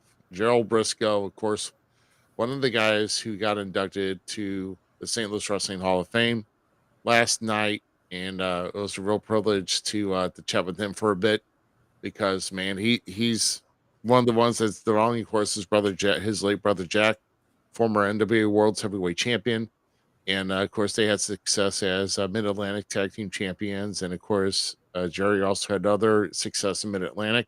And then, of course, going on to WWF to help out in the Attitude Era, the battle with, teaming up with Pat Patterson, the battle Stone Cold, and along with the corporation, being in the corporation, and Mr. McMahon. I loved Briscoe. Briscoe and Patterson were two of my favorite people of the Attitude Era. So I gravitated to those really, really early. And then, now with Chase and stuff, and going back and getting to relive some of his older matches, because now that I'm going back even farther than what I knew, that of and stuff, and going back to his earlier stuff, it's just really cool to watch that, and then to get. You'll see it on screen if you go back and rewatch or re-listen to that show. Zach does have a little bit of a starstruck moment. Where are you watching all those videos at? On what channel? What app is that, Ruby? YouTube? Oh no, I was going to say the other one. What other channel? Where the WWE Network is? Oh, Peacock. I got you. I was really confused too for a minute. I was like, "What?" Yeah, on our YouTube channel. Like, so if you guys missed the show here, you can go back there and I said subscribe there too. So you just have it as a backup. You know what I'm saying? It's always good to have a backup for the backup. As we found out yesterday that I didn't have an HDMI cable and I had to go run like HE double hockey sticks to to do that. At least try to go back here. So, man. Just a curious question, because I said this to Zach, and because we both kind of thought you kind of would be over prepared. When you were there, did you grab an extra monitor just in case too, or? God, no, I don't have money for that. I knew it wasn't the I've monitor. seen you buying it, using it, and taking it back the next day. So, yeah, well, let's just say there was some equipment I thought that there were some returns made. Let's say, and there's about to be some more done tomorrow, so don't worry about that. So yeah, as I'm preparing to do a few more videos here, but just getting to talk with Joe Briscoe and just be all in this, and then at the same time we had Gerald there, right? So we had him there, and then Bushwhacker Luke decides to come over, yes, and start making a ruckus and talking about being pinned by Mr. Briscoe, and oh man, it was so much fun. No, yeah, we getting a chance to get Bushwhacker Luke also talking off the camera, but he was there, and but getting some of the stars to come over and talk was just phenomenal. With everything that just happened, and not like I said, it was just a great time yesterday with everything that's happened there. Like I said, if this happens again, we definitely want to be part of it, and we'll definitely be. In fact, we will be part of it. I guarantee you right now. If there's another FanFest, we will be part of it, and we will be on location again. So. That's right, Ruby. Bring in that power of positivity, my dude. Yep. So we will do it again, my friend. Not a problem. My goodness. Hopefully in January or February. I'm just saying. What? Where it's colder. Oh God, no! What if it snows? Then I have to deal with the snow trying to get the equipment in. We had a monsoon at some point during the show. I mean, so we did have the monsoon. Yeah, we did. You want to stay cool? Just hang an ice fan over your neck. You'll be fine. Okay. Oh, next time I'll bring one. There you go. You'll be fine. I have one. You see, there's James Beard and Rick McCord. Of course, yes. James Beard was the special guest ref in the main event last night. Of course, Rick McCord from Wrestling That to Chase as well. And here we go with Dr. Drew talking with another great ref. Great referee Earl Hebner. Can you tell me if does he still ref at times? I don't think so. No, I'm pretty sure he comes in and does like guest spots occasionally for things and does like that because he's done things for AEW, if I'm not mistaken. Not anymore. Goodness. He only did them early on. Was it early on? Yeah. My bad. I mean, now they have a terrible ref there, so we're looking at you, Aubrey. Oh, wow. I mean, I am. I'll take the shot. I don't care. Hey, I learned from Silas last night. Bang, bang, baby. You know what I'm saying? How you doing? If Silas can take shots at, I'm not going to do this one. At a certain wrestler up there, I'm going to do it too. Aubrey's a terrible ref. Yeah. And there's oh, Gerald. Look at that pic. Oh my God. Hold on. Wes Briscoe behind Gerald. So much to unpack in that photo. That's beautiful. Yeah. Wes Briscoe behind his dad, Gerald Briscoe. Of course, Had some JBL kind there. words to say about his dad too. Really kind words. Oh yeah, for the ceremony. Of course, to the right there's Too Cold Scorpio that No, that's not him. That's Flash Funk. You Wait a minute. idiot! Shut up. I was gonna say, aren't they the same person? No. Moving on. But hey, back to Wes Briscoe real quick though. Yeah. So like, it always bothered me that TNA never did more with him. Yeah, very true. He was legit. Like, okay, Bischoff, no, but he was good. I enjoyed him, and he was one of the reasons I liked Aces and Eights. Right. Yeah, You're so the only one. man, whatever, dude. Just because I have taste in professional wrestling, and everybody else just wants to be like, "Oh, WWE or this and that," Really? or like want to complain. Yeah, I enjoy You support everything Doug about O'Shea. wrestling. I mean, Stop it. Next picture, Ruby. It was good to see Wes and them. That's a great photo. I like that photo. Oh, that's another cool photo. Yeah. So you got the Barbarian there on the Yeah. right. And of course Haku along with Gerald Briscoe, but the Faces of Fear were there yesterday as well. And mingling with the fan there. There we go. What? She tasting the rope. Oh my gosh. What about that? Just doing that evil bite. There you go. Don't you wish you were the rope, GQ? A little bit. A lot of it, actually.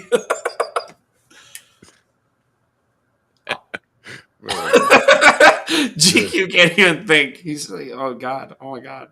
moving on. GQ's thirsty. Yeah, see, No. Tyler.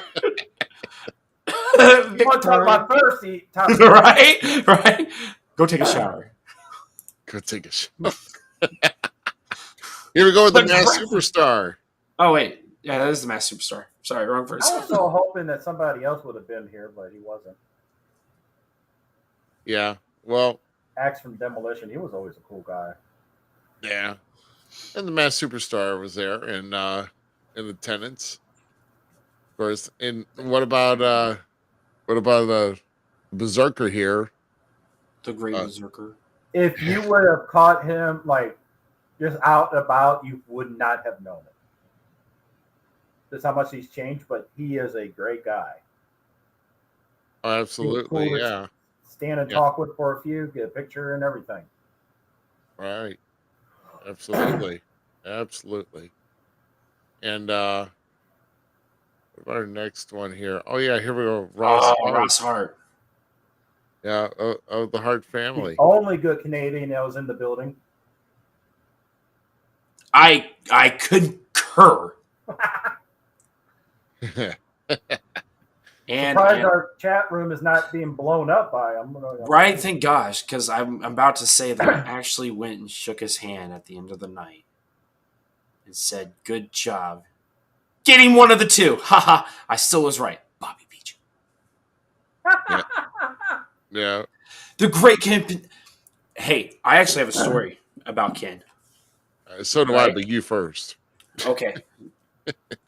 Oh yeah, you told us in the chat. Okay, I want to hear yours too again, like because yours is good. But so I went up to Ken. He was signing some autographs for one of the guys and stuff. One of the booth guys, and went up to Ken and thanked him for taking the time, to come onto the show and stuff, and like be part of Falls Count Everywhere beforehand, and just kind of talk to him. He leans over to Earl Hebner and asks Earl if I looked like a young Ole Anderson. And I was like, that's cool. And Herb's like, there's a lot of opinions about Ole. He may have been calling you something. I mean, so. I don't care. Ole and Arn Anderson are legitimately two of my favorite professional wrestlers to ever walk the earth. And the Brain Busters with Tully Blanchard is still the greatest tag team to ever walk the earth. And so to be honored in that sentence, I don't know if it was negative or not. I don't care. I'm taking this as a positive. GQ. Leave me alone. I loved it. That's my story. Ken Patera is even cooler now than I thought so before. I got one before Ruby gets into it. Just we know I collect autographs, and I Daryl from Mr. Big collects autographs as well.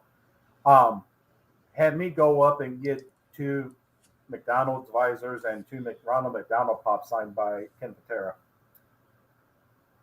and I walked away without getting killed. So, well, did you seriously have that? Yeah. Oh Yes. Lord! What? Hold on, I'm gonna send something to the group chat just so you see. Ronald McDonald?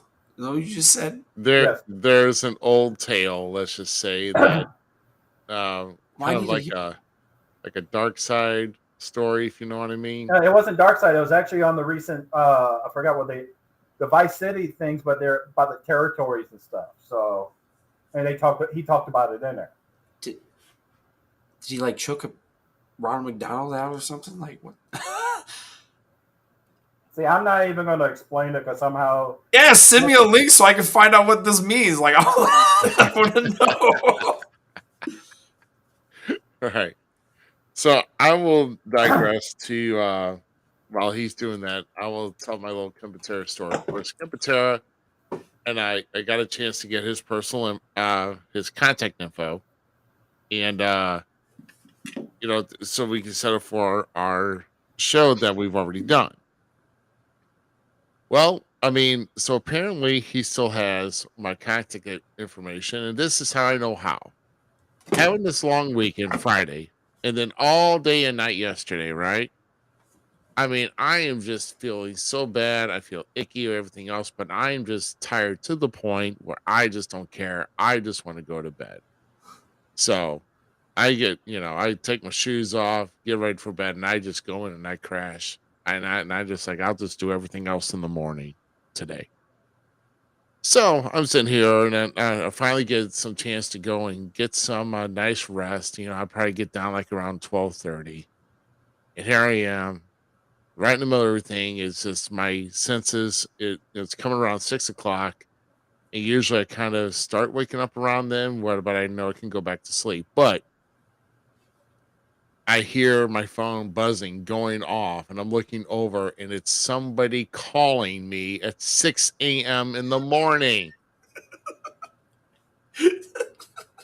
I love you, Ken, but I don't think you don't know how to operate a phone. I mean, I am sorry, but it's like, okay. So I'm like, I don't even answer it, right? So I get up, go to the bathroom, like, hey, nah, if I'm up, I'm going to get ready for my day, go shower, get my, then I'll get back in comfortable clothes. If I'm tired, I'll lay back down. If not, I'll just get ready. Well, I got tired. That settled down back then again. By then, it was like about 6:45. 7 o'clock comes back around. It's going off again. And I just don't get it. Why? Why? So it's 7 o'clock, and I just get 15 minutes. I was getting right back into my morning rest, and it's calling again. I answer the phone. I was like, Grace is like, maybe something's up. Maybe he just wanted to thank me. No, I'm saying hello for 45 seconds and nothing. So I just hung up, and I'm like, okay, I'm putting this up. I'm putting it on Do Not Disturb, and I'll get up later. So I end up getting up.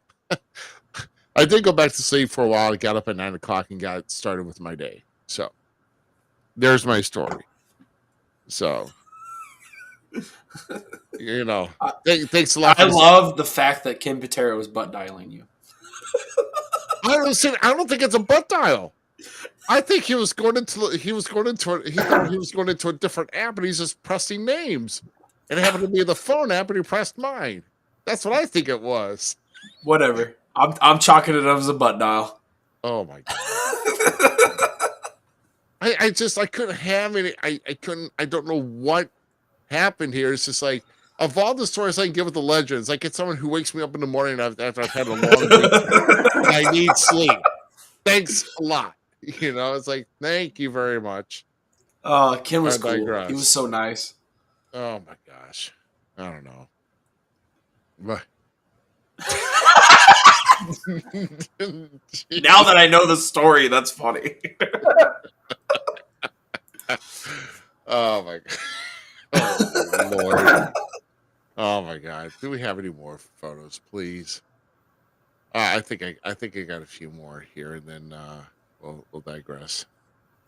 Um, yeah. Okay. So we'll go. Nope. No, we don't have it.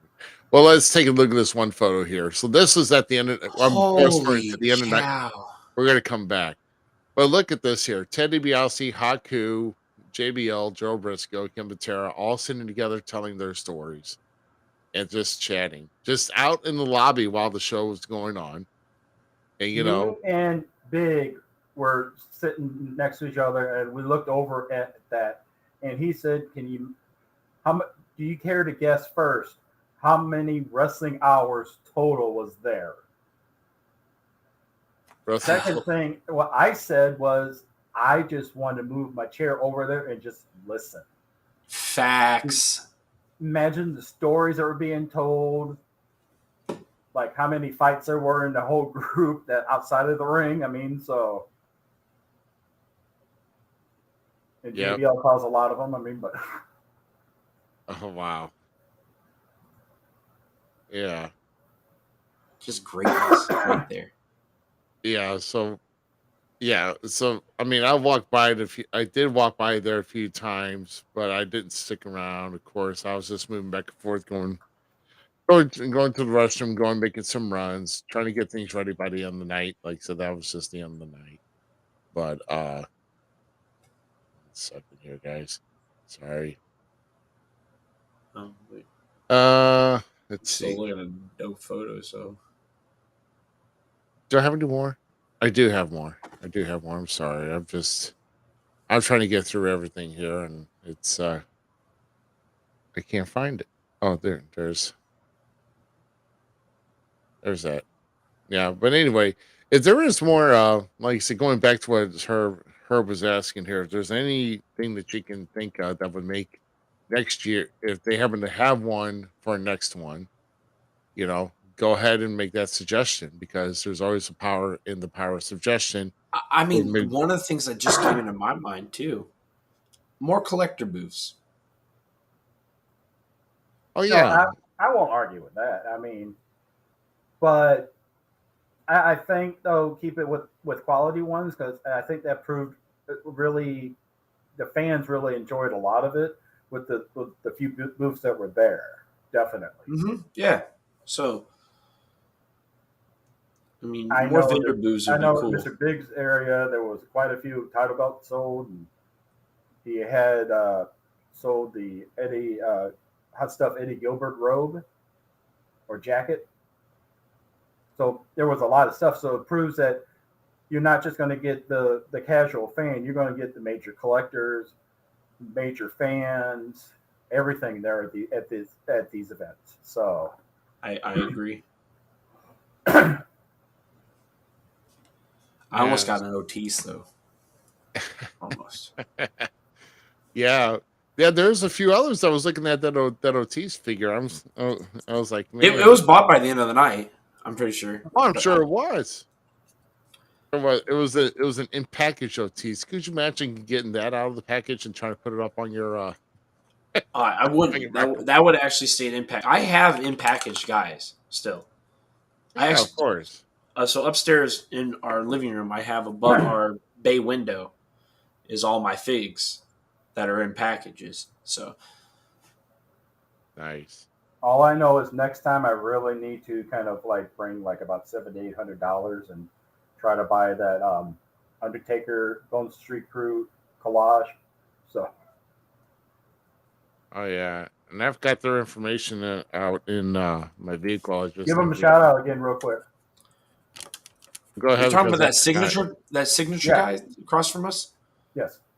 I don't remember the name, but I can remember the name I got it. Dude, there was so much information going on that day. Like, I was overly visually, like, there was too much going on. And it was amazing. And I want more of it. Yeah. Absolutely. You can find them on Facebook, I know. Well, first, you definitely want to check out Sigs from the Bigs on Facebook.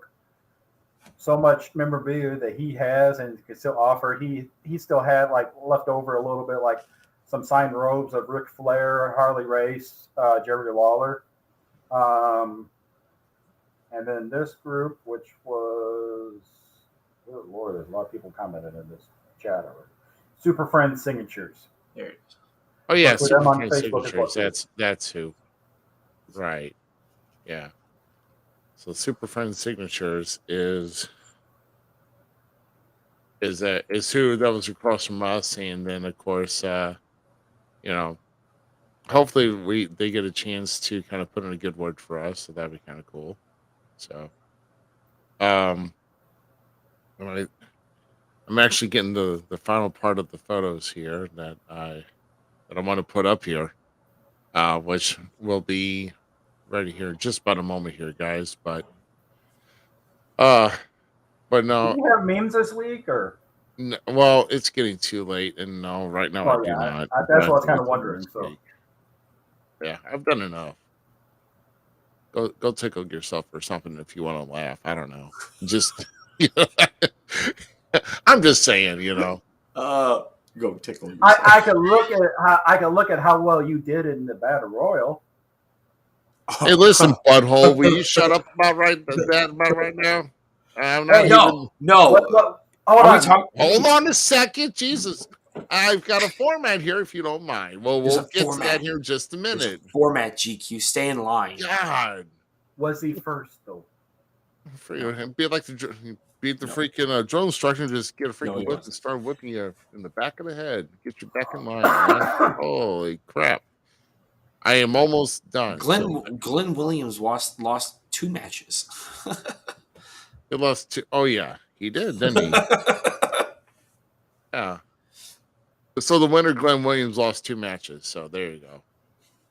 It makes you it wasn't back to back, but it was close to back to back. Oh, by the way, Ian, I'm also hearing we're here too that said anytime he'd like to grace his presence on this show here to kind of talk with you, Zmiz.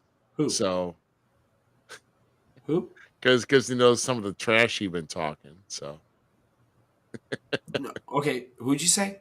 Glenn Williams. What? Why does he want? What I do? The same thing you did with Attila Khan. You ran your mouth. Stop. Well, that was Sean Vincent too. So. Oh, because Sean Vincent's a dirty Canadian, and the dirtiest of them all.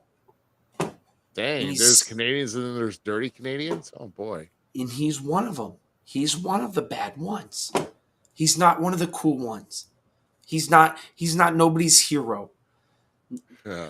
He has a loaded boot. I'm saying it. Okay. Sean Vincent does? Yes, Sean Vincent.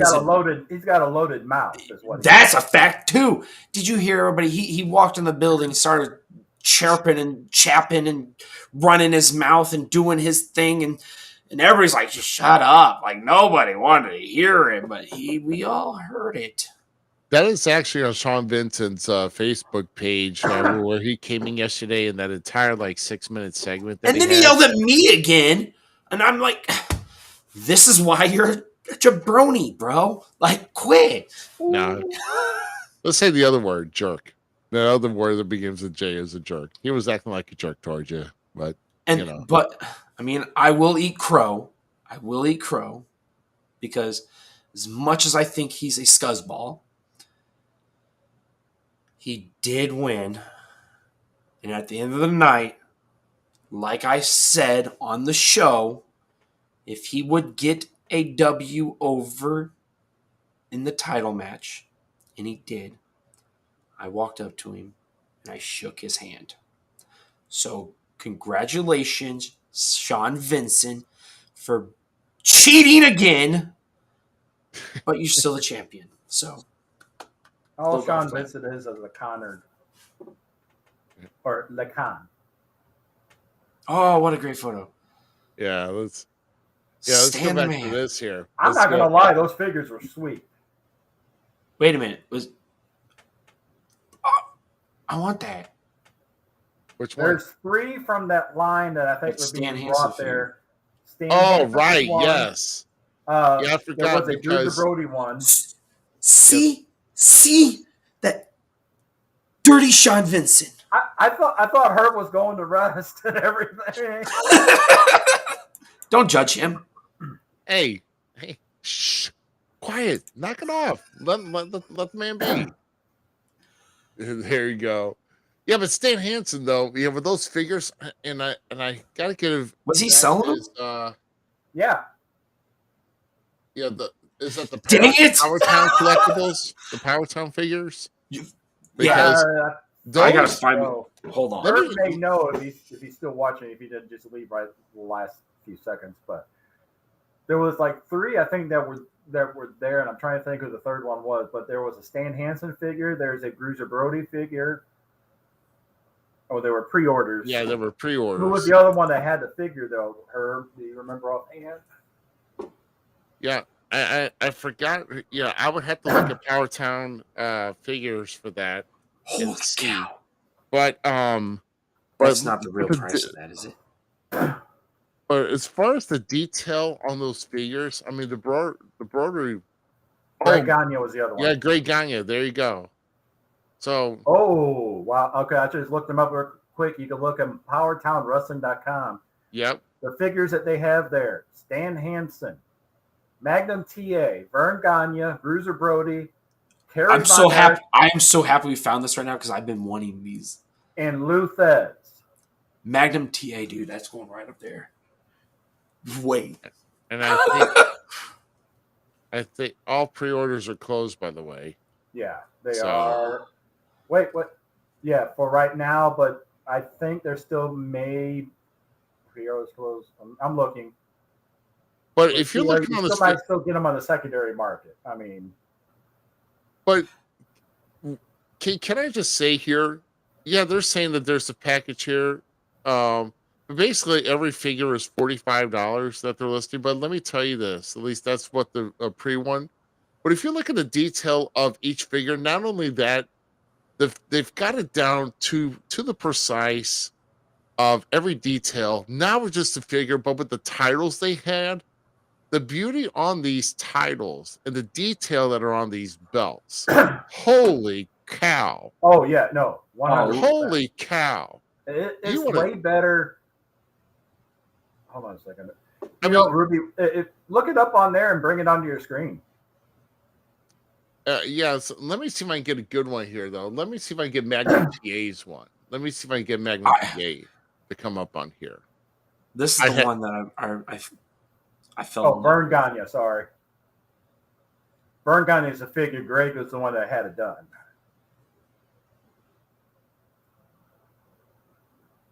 Let's see if I can get this here real quick. I'll have to see. I especially love the old vintage-looking one that Lou Thez has with him. Yeah. Yeah, this Bruiser Brody one is freaking amazing. Yes, They're also Brody is apparently amazing. coming out with Yes. Oh my god. They're coming out with a new series of Remco style figures too. Oh my god. Remco is the ones that, if I'm correct, did the AWA figure set. Yeah. Which In is, fact, WWE started kind of doing some of those with like called the WWE Superstar series. Right. Where they got like the actual fabric. I almost picked up a Paul E. Dangerously at Target. Apparently, that's a hard one to find though too. So They had 2. right. Let me see if I can get let me see if I can get the Brody one in here. I would love to see if I can get the Oh my god, the Kerry Von Erichs. Kerry Von Erichs is awesome too. With that world class title, in fact, I'll probably might bring him. Sexy. look at us get sidetracked on action figures. Hey, I'm sorry, man. Sorry. As Austin, say his last name. Which one? Austin. Oh, Monatu. Austin Militalo. Austin Yeah, Militalo. yeah. As he would say, nerds. I just saw what Z shared in the chat. How? Holy crap! Right? Yeah, so let me see if I can get this. Is just Kerry Von Erich here real quick, and I'm just doing a quick uh Let me copy to actually show save you a here. trick also in a second while he does that. Yeah, sorry. Yeah, go ahead and do Hey that. man, I still want an Attila Khan. Well, I want a big Texan. I want a two-time, back to back Bobby D's. Oh man, think about that. Having that up there, Bobby D action figure, right there. Yeah. yeah, yeah. Let me. I'm gonna take down this photo here real quick, and let me just. I'm sorry, but I'm gonna bring up the other photo here real quick of what we were looking at here. I'm gonna pull up Kerry Von Erich. Just Oh take a my look. god, that's so baller. I mean, take a look at this figure. Oh my god, the detail on this title. I mean, get a full screen on that if you can. Holy cow! And I want to see if there's any. If I go like that, no, that doesn't make any better. How about this? Let's just make it. No, I don't know. It's We'll go good back enough. to I this. mean, There we go. We'll go back to this. Look at that. Look at that world class title in here. And Kerry Von Erich. The detail that they put in the work that they put into these figures is phenomenal. I just if this doesn't get you on here for for That's wanting to collect awesome. these for That is collecting these awesome. figures, you know, holy crap, dude. Yeah, that's something. That's all I gotta say. That is just a phenomenal looking with Kerry Von Erich, and then like I said, there's 5 others in there uh with that. So that's awesome. I want to be I want to be looking into those a little closer.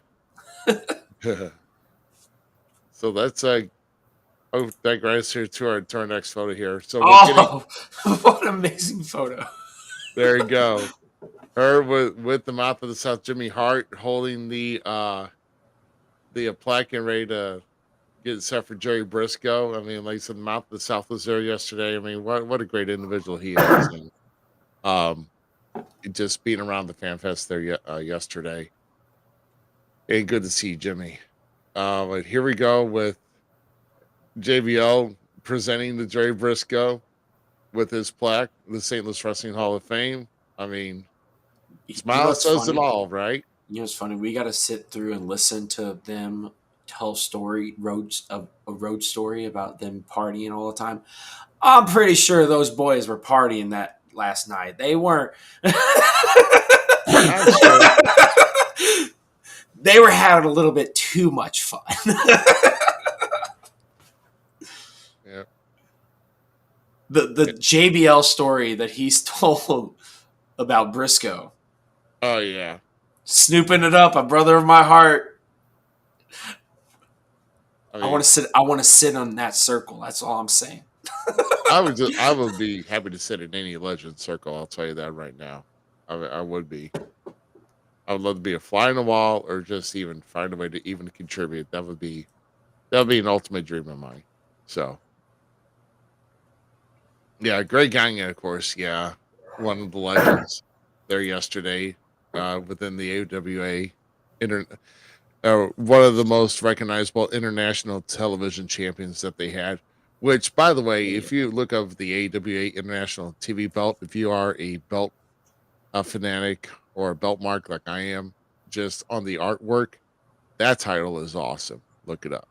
So that's all I'm saying. AWA International TV That title. photo is great. I'm gonna have to steal that photo. I think I'm gonna have to. I like that photo. And then, of course, hand raised in the air, with the one and only Jerry Briscoe here holding that plaque high. So awesome of that.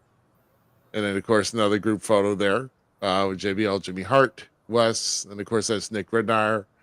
Of course, that's ICW referee, and of course, one to help put all this together as well. Nick has been on the phone constantly for upon days and months trying to help get this thing together, keep it pushing. And like I see yesterday finally here. So there we go.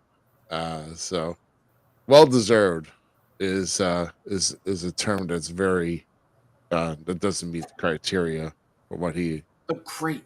Woo, and here we JJ go Dillon. with JJ Dillon, right? We're talking with JJ, of course, to serve again. And then after that, the presentation of the plaque. Of course, his daughter Pamela next to him. You know And what? We need to give her just another pat on the back real quick of bringing in, and this is what SICW does so well, the family atmosphere. So he brought in JJ Dillon's daughter to help him induct JJ into the Hall of Fame. And that's a great thing. That's good. So Herb, another applaud for you, my friend. yeah, so another great presentation here with JJ Dillon. Now, our next one, of course, is Darla Staggs receiving the 2023 Sam Munchnick Award. Of course, panel there. Of course, along with Barbara Goodish that was there yesterday, who was one of our guests. And Barbara was just having a ball being around that FanFest, and here he is. You didn't really see her without a smile yesterday. Just happy to be there. So, and then Her smile did get turned upside down for a little bit when that dirty Canadian tried to run off with the cup. Yeah. So there was a small time when and Herb had that steel chair ready to go, and Barbara would have been cracking old Sean Vincent in the noggin.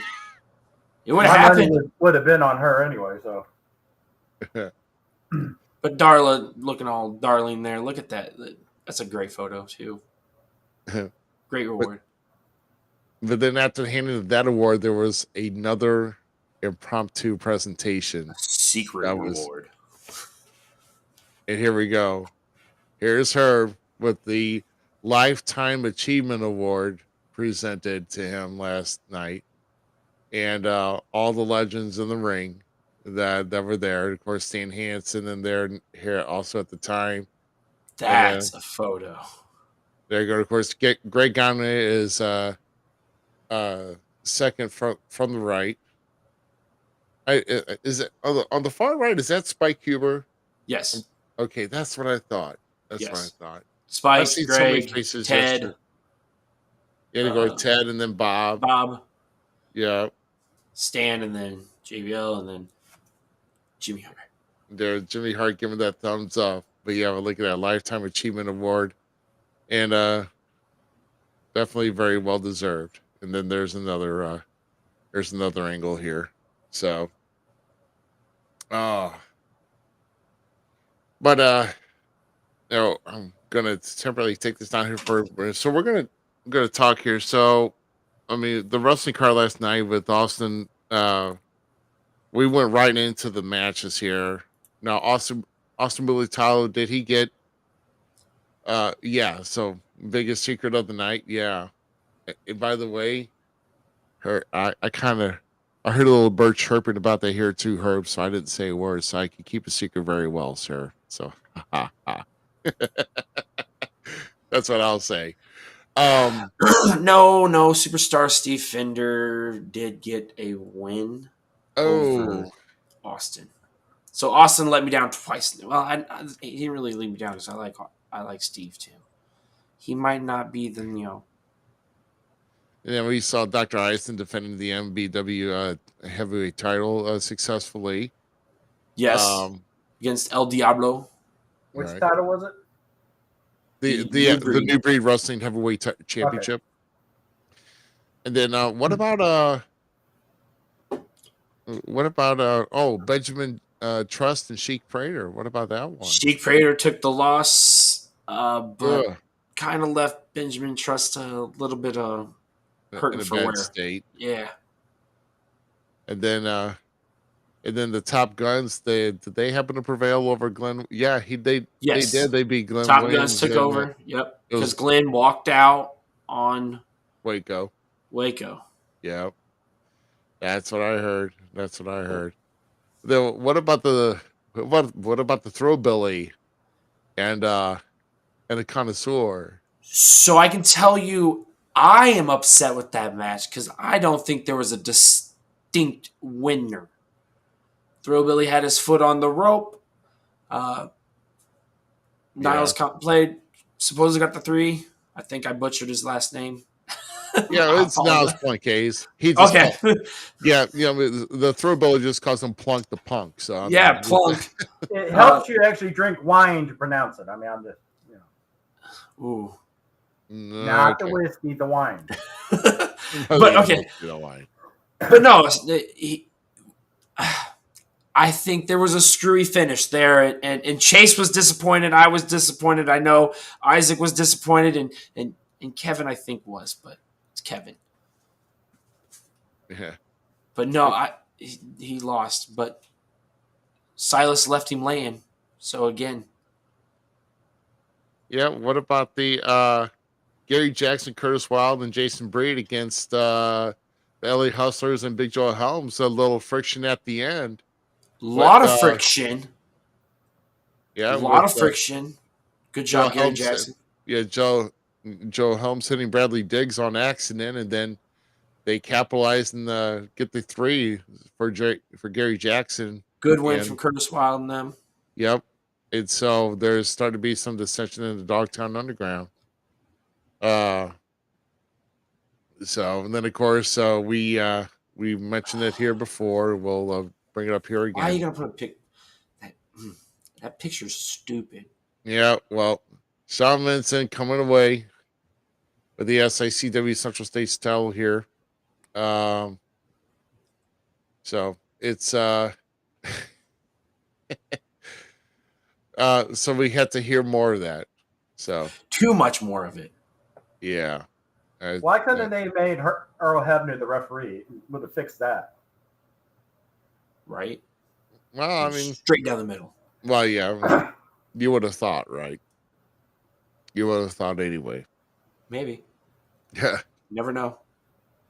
And what about dirty dog. yeah, so let's go ahead and talk get rid of that about picture. this now because it is going to be brought up here. So there you go. Yes. This is after the Rumble. So yeah, First double winner. And I was right. Yeah, you were right. I was right. I called it way back there, and then Sean Vincent tried to steal it.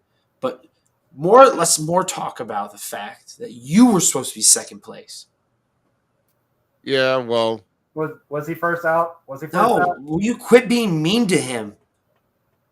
Ruby, the reason my voice is so rasped today is because I was screaming my heart and soul out for Ruby to actually win it, even though I had my money on my boy Bobby D. I did, I'm not going to lie, but I still wanted my guy to win. But if you would have got second place, you still got knocked out by Gary Jackson, though. Okay. You had a little help. He had a little help. He had a little help. I don't know. But Gary Jackson's your kryptonite. No, Ruby I know, right? the rules. Ruby didn't know the rules. That's what it was. That's what it was. You got to know the rules, man. I don't like Gary Jackson's rules. I don't care. Yeah, neither do I, but still, know the rules. You would have probably stayed in longer. It's the second time he's taking you out.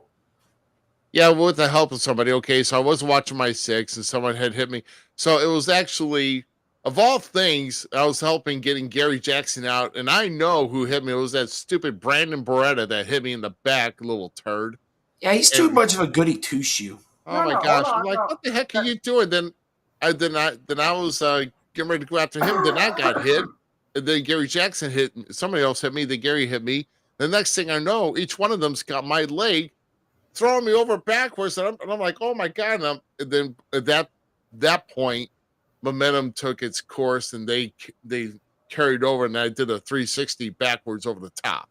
So it's like, I mean, you were putting work in, Ruby. Hold on. So why are you dissing Brandon Beretta for helping with that when that's what a good trained wrestler does is find the advantage and take it? you just want to ride a Brandon Beretta's limo. Get the hell out of here. No one cares. I'm just saying. You know, I mean, if anything else, the guy comes in here, him and Joe Vanetti, the top guns, are on a roll, and they think they can go and hit anybody what they see fit. But they didn't win the match, so it's okay. Yeah, they got removed too. Now, I guess if anyone's going to win and carry it out. So Tyler wasn't right. I was. Yeah. So you got money. So.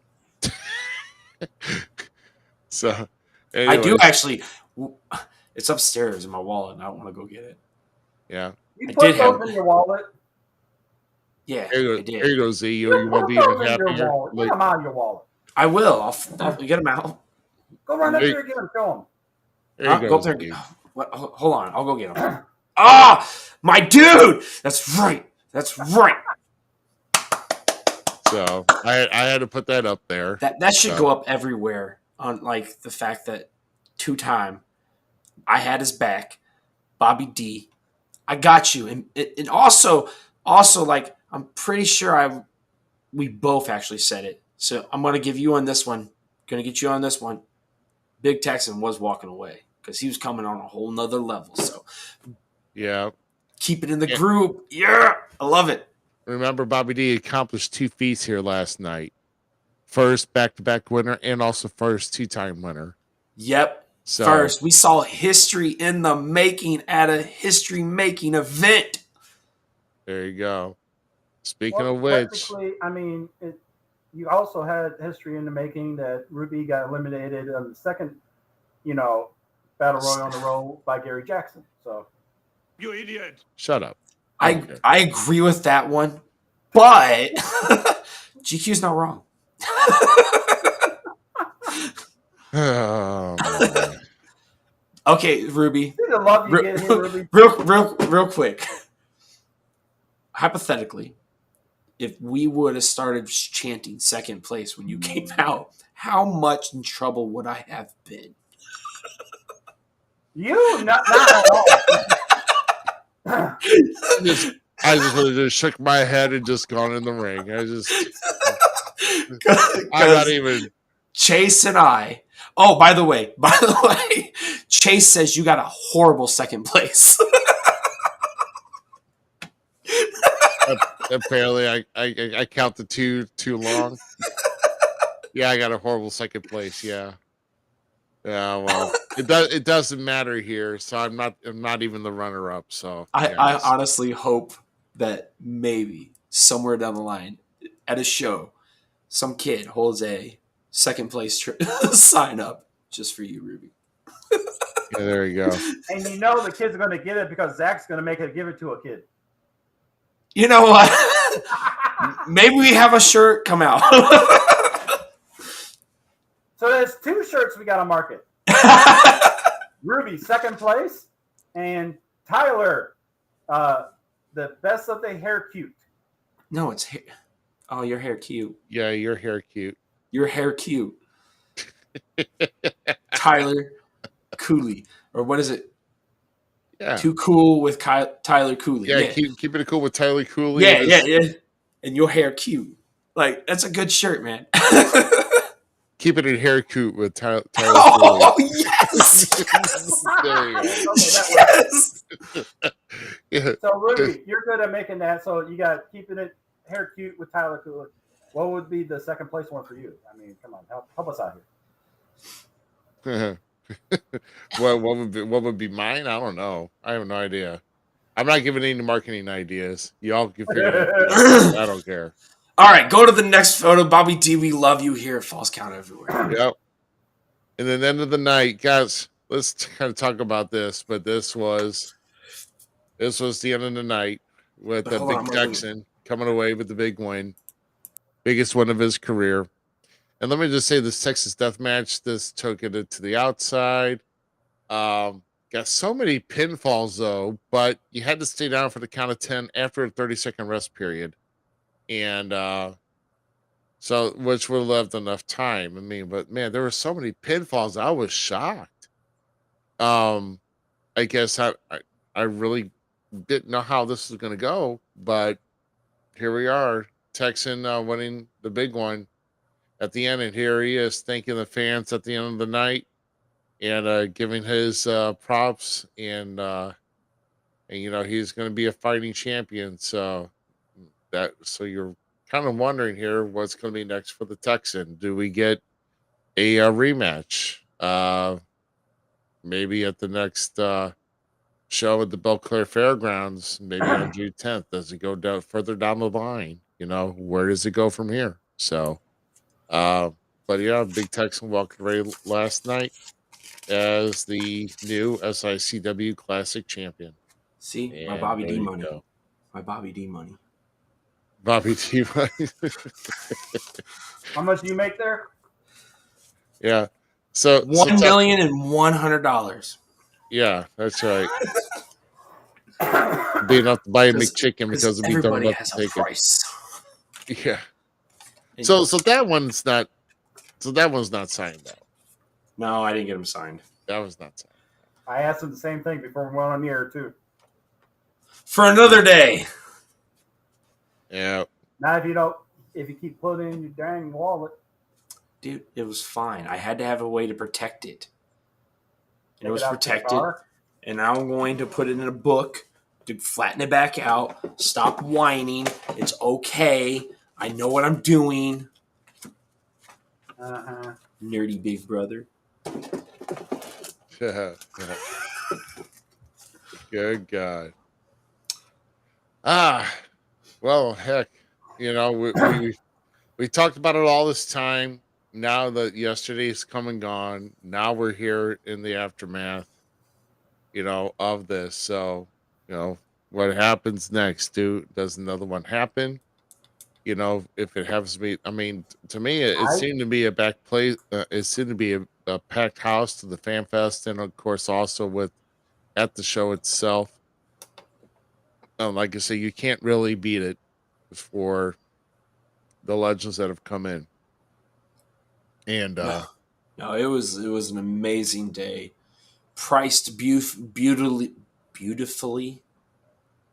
for like a full day event. It was phenomenal. You literally could not have asked for a better day, like Bella said earlier. It was just an atmosphere that I heard from some people that may or may not have gone to the Cauliflower Alley Club before, and said it felt like a down home feeling style of that. So that's awesome. I can actually see that. I mean,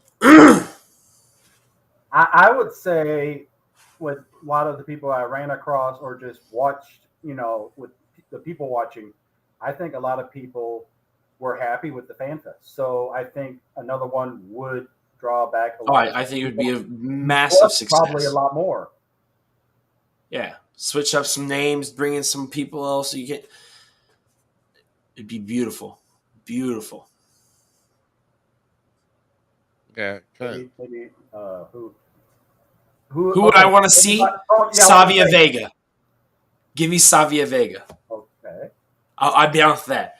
I'm surprised you didn't say Carlito. I would say that too. Like, I'm down with Carlito, but like, I was actually a fan of Savia Vega, and I would like to meet him. That'd be cool as heck. Like, and to see, so like, that's one thing Backlash did really well, in my opinion, bringing him back. Thank you, Bad Bunny. Supposedly, that's the story being circulated, because I'm pretty sure Sam Vega said it himself. But like, that was an awesome show for that culture and all, like, getting those names out. And that's what I'm saying. Like, Herb and them and the guys, they're trying to preserve the heritage, and that's what we are doing here at Falls Count Everywhere, trying to preserve the heritage of wrestling and what it is, and also migrating it into what it's becoming or what it can become, with keeping that old school value, but embracing some of the newer stuff, or just, and that's the great combination that brings. So I would say Savia Vega would be awesome. Like, make it happen, please. Now, mine is and isn't a stretch, because you have all these companies that were bringing it, like GT Collectibles and other Productions that were bringing in a lot of the guests. So a lot of these people could have the ability to do it. Who did Teddy want to make the match with? Huh. Oh, that's going for a head. There's no way because that's he does conventions. I mean, it'll be a big one, absolutely. But I think it would draw people in because the closest thing. Okay. And in all honesty, we kind of had like JBL as the bit, like JBL was there, and that was one of the big names, right? That link in, right? That bite in. If you want to solidify the Fan Fest for St. Louis professional indie wrestling or wrestling, I'm just going to say professional wrestling, because I'm kind of like Herb. I don't like the indie name. It's just professional wrestling. So you want to solidify that as a breeding ground for like a fan fest like that. I say you try to go for the head like that, and you go for the biggest man on the mountain. You know, kind of like the yard. You go fight the biggest dude. Go for him. By chance, get that man, the dead man himself, and he comes in and does it. That'd be pretty sweet. That would be pretty sweet. That would really solidify that as a big thing for the next stage of what wrestling is going to become. And it is that, because it is that fan fest feeling. It is that, like, I've talked about how WrestleMania could become the coolest thing ever. Vince took it to the stage that it is, right? It's time for WrestleMania to become what it's supposed to be, and a place for everybody to come together and showcase their top talent. Make it the Wrestling Con event. We could do that right here with this, as you know, as one of the cities that put wrestling on the map. You know what I'm saying? Like that's cool. I'm down with it. I'm in. Clock the ticket. I'm sold. What about you, Ruby? Well, I know this is kind of to take a quote from somebody here. I know this may be a stretch, but it's not. It could be. It all depends, because we've seen these legends, what we've brought in here, and how long, how these legends have been a part of wrestling heritage and everything else, for the names that we've gotten in. And it all depends who we work with. But I would say this one to fulfill a favor for somebody that's here on the show. And I'm surprised that this person didn't say it. I know who you're talking about. It's not that big of a stretch, I wouldn't think, to get Diamond Dallas Page at this fest. That'd be Why sick. not? That would be sick. Talk about his history in wrestling, and also cross brand with his DDP yoga. Why not? That would Which be who sick. here has actually tried it? Who has the app? I don't have the app.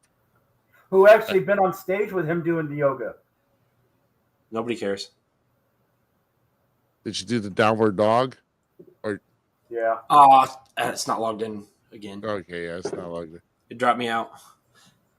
So I the updated downward my dog phone. the downward dog is your style. So No, he probably does a lotus pose with. Oh my gosh. Well, yeah, but like I said, those are some names that are thrown off. Just kind of give it. I would say, like I said, refresh it up a little. Why didn't I say DDP? I'm so mad at myself right now. You were. Hey, but I got your back, right? Yeah, you had it. back. You had it. So, who knows? Well, we'll see what happens from there. But all I know is that it's been a fantastic weekend that we've had here. Like I said, well, I've been going pretty much to the wall these last couple of weeks, trying to get things together, trying to make things happen, especially after, well, I would say the last few weeks, because we were down 2 weeks ago down at OzCon, with Hal bringing us in. That was pretty cool. It was good to see Scott too. That the event. Yeah, he got inside the. So yeah. So there we go. No, but it was pretty awesome, and we love how this all turned out here this past weekend. So I'm looking forward to seeing what else comes our way, and we're gonna be coming back at you with more episodes. I mean, heck, look at the banner that we've got. Hey. The whole it's not like we can't take it on location. Like I say, give us a power source, a good internet connection, and at least give us some time to get something to eat if we stay there for a long time. How's that? It was a beautiful pop-up station. Yeah. So, and especially what we've had to work with, that was pretty cool. So I don't know what we were going into, but that's awesome. Well, So we gotta polish up things with OzCon and stuff. So like everything set beautifully. It worked. It was great. Once again, please pat yourself on the back because yeah. you deserve it, buddy. Well, no. I mean, like I said, we just work hard to try to make the show. But like I said, if I was just doing this by myself, it would not flourish. So that's all I'm saying. A one man show is not really successful. That's why I have other people on board to banter with that understand this business, that love this business, and that's why we are the podcast that we are. So definitely not a one man show would not make it here, guys. I'll tell you that. One man on camera, no one wants to see that all the time. Just ask Ryback. Oh, no one wants to see your Ryback. I said it. I said it. Come at me, bro. No one wants to see you. He'll just delete you. He'll block you. Oh, block me, please. like I even care. Go and block our Twitter account. Oh man. So yeah. Of course, after I type that, then it fixes now. So yeah. Oh my gosh. So man, so we're just broken into with episode number 101. And gentlemen, like I said, I can't wait to see what else comes our way. But listen, we've got a lineup that we've got a potential lineup to bring a lot of people on and carry throughout the summer. So I'm looking forward to it. And like I said, if we do more events like this, hey, let's keep them rolling, right? definitely. Absolutely. Facts. And who knows? There might be some newer faces getting brought in too. It's like deals got done. We are ready for the next phase of Falls Count Everywhere. Heck And yeah. I gotta go in the morning and go get a tetanus shot because it's in those. Oh, shut up about it. Get over yourself. You say the Telecon's a little rusty? Nope, not one bit, man. I think you were. Attila? Yeah, I think so too. I still think you're a nice guy. Oh my gosh. You just know he can't get into IEW shows because of security. That's why you're saying that. Mm-hmm.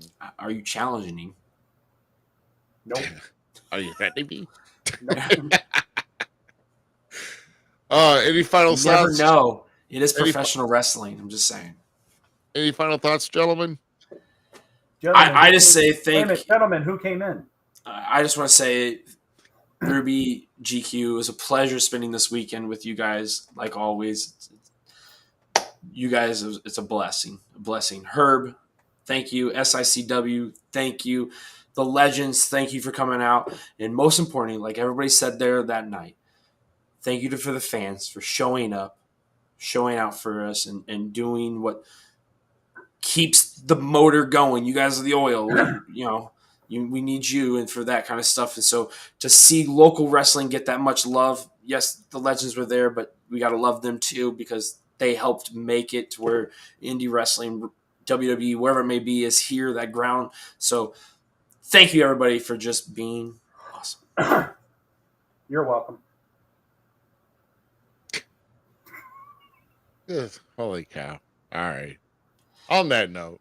No, I appreciate both of you as well. I mean, Ruby more than Z because Ruby doesn't get me attacked by Attila Khan. I mean, but I didn't go Attila by GQ. Like I didn't say that. I didn't like smother you with barbecue sauce or anything. Like there was no reason for him to do it. He chose to do it.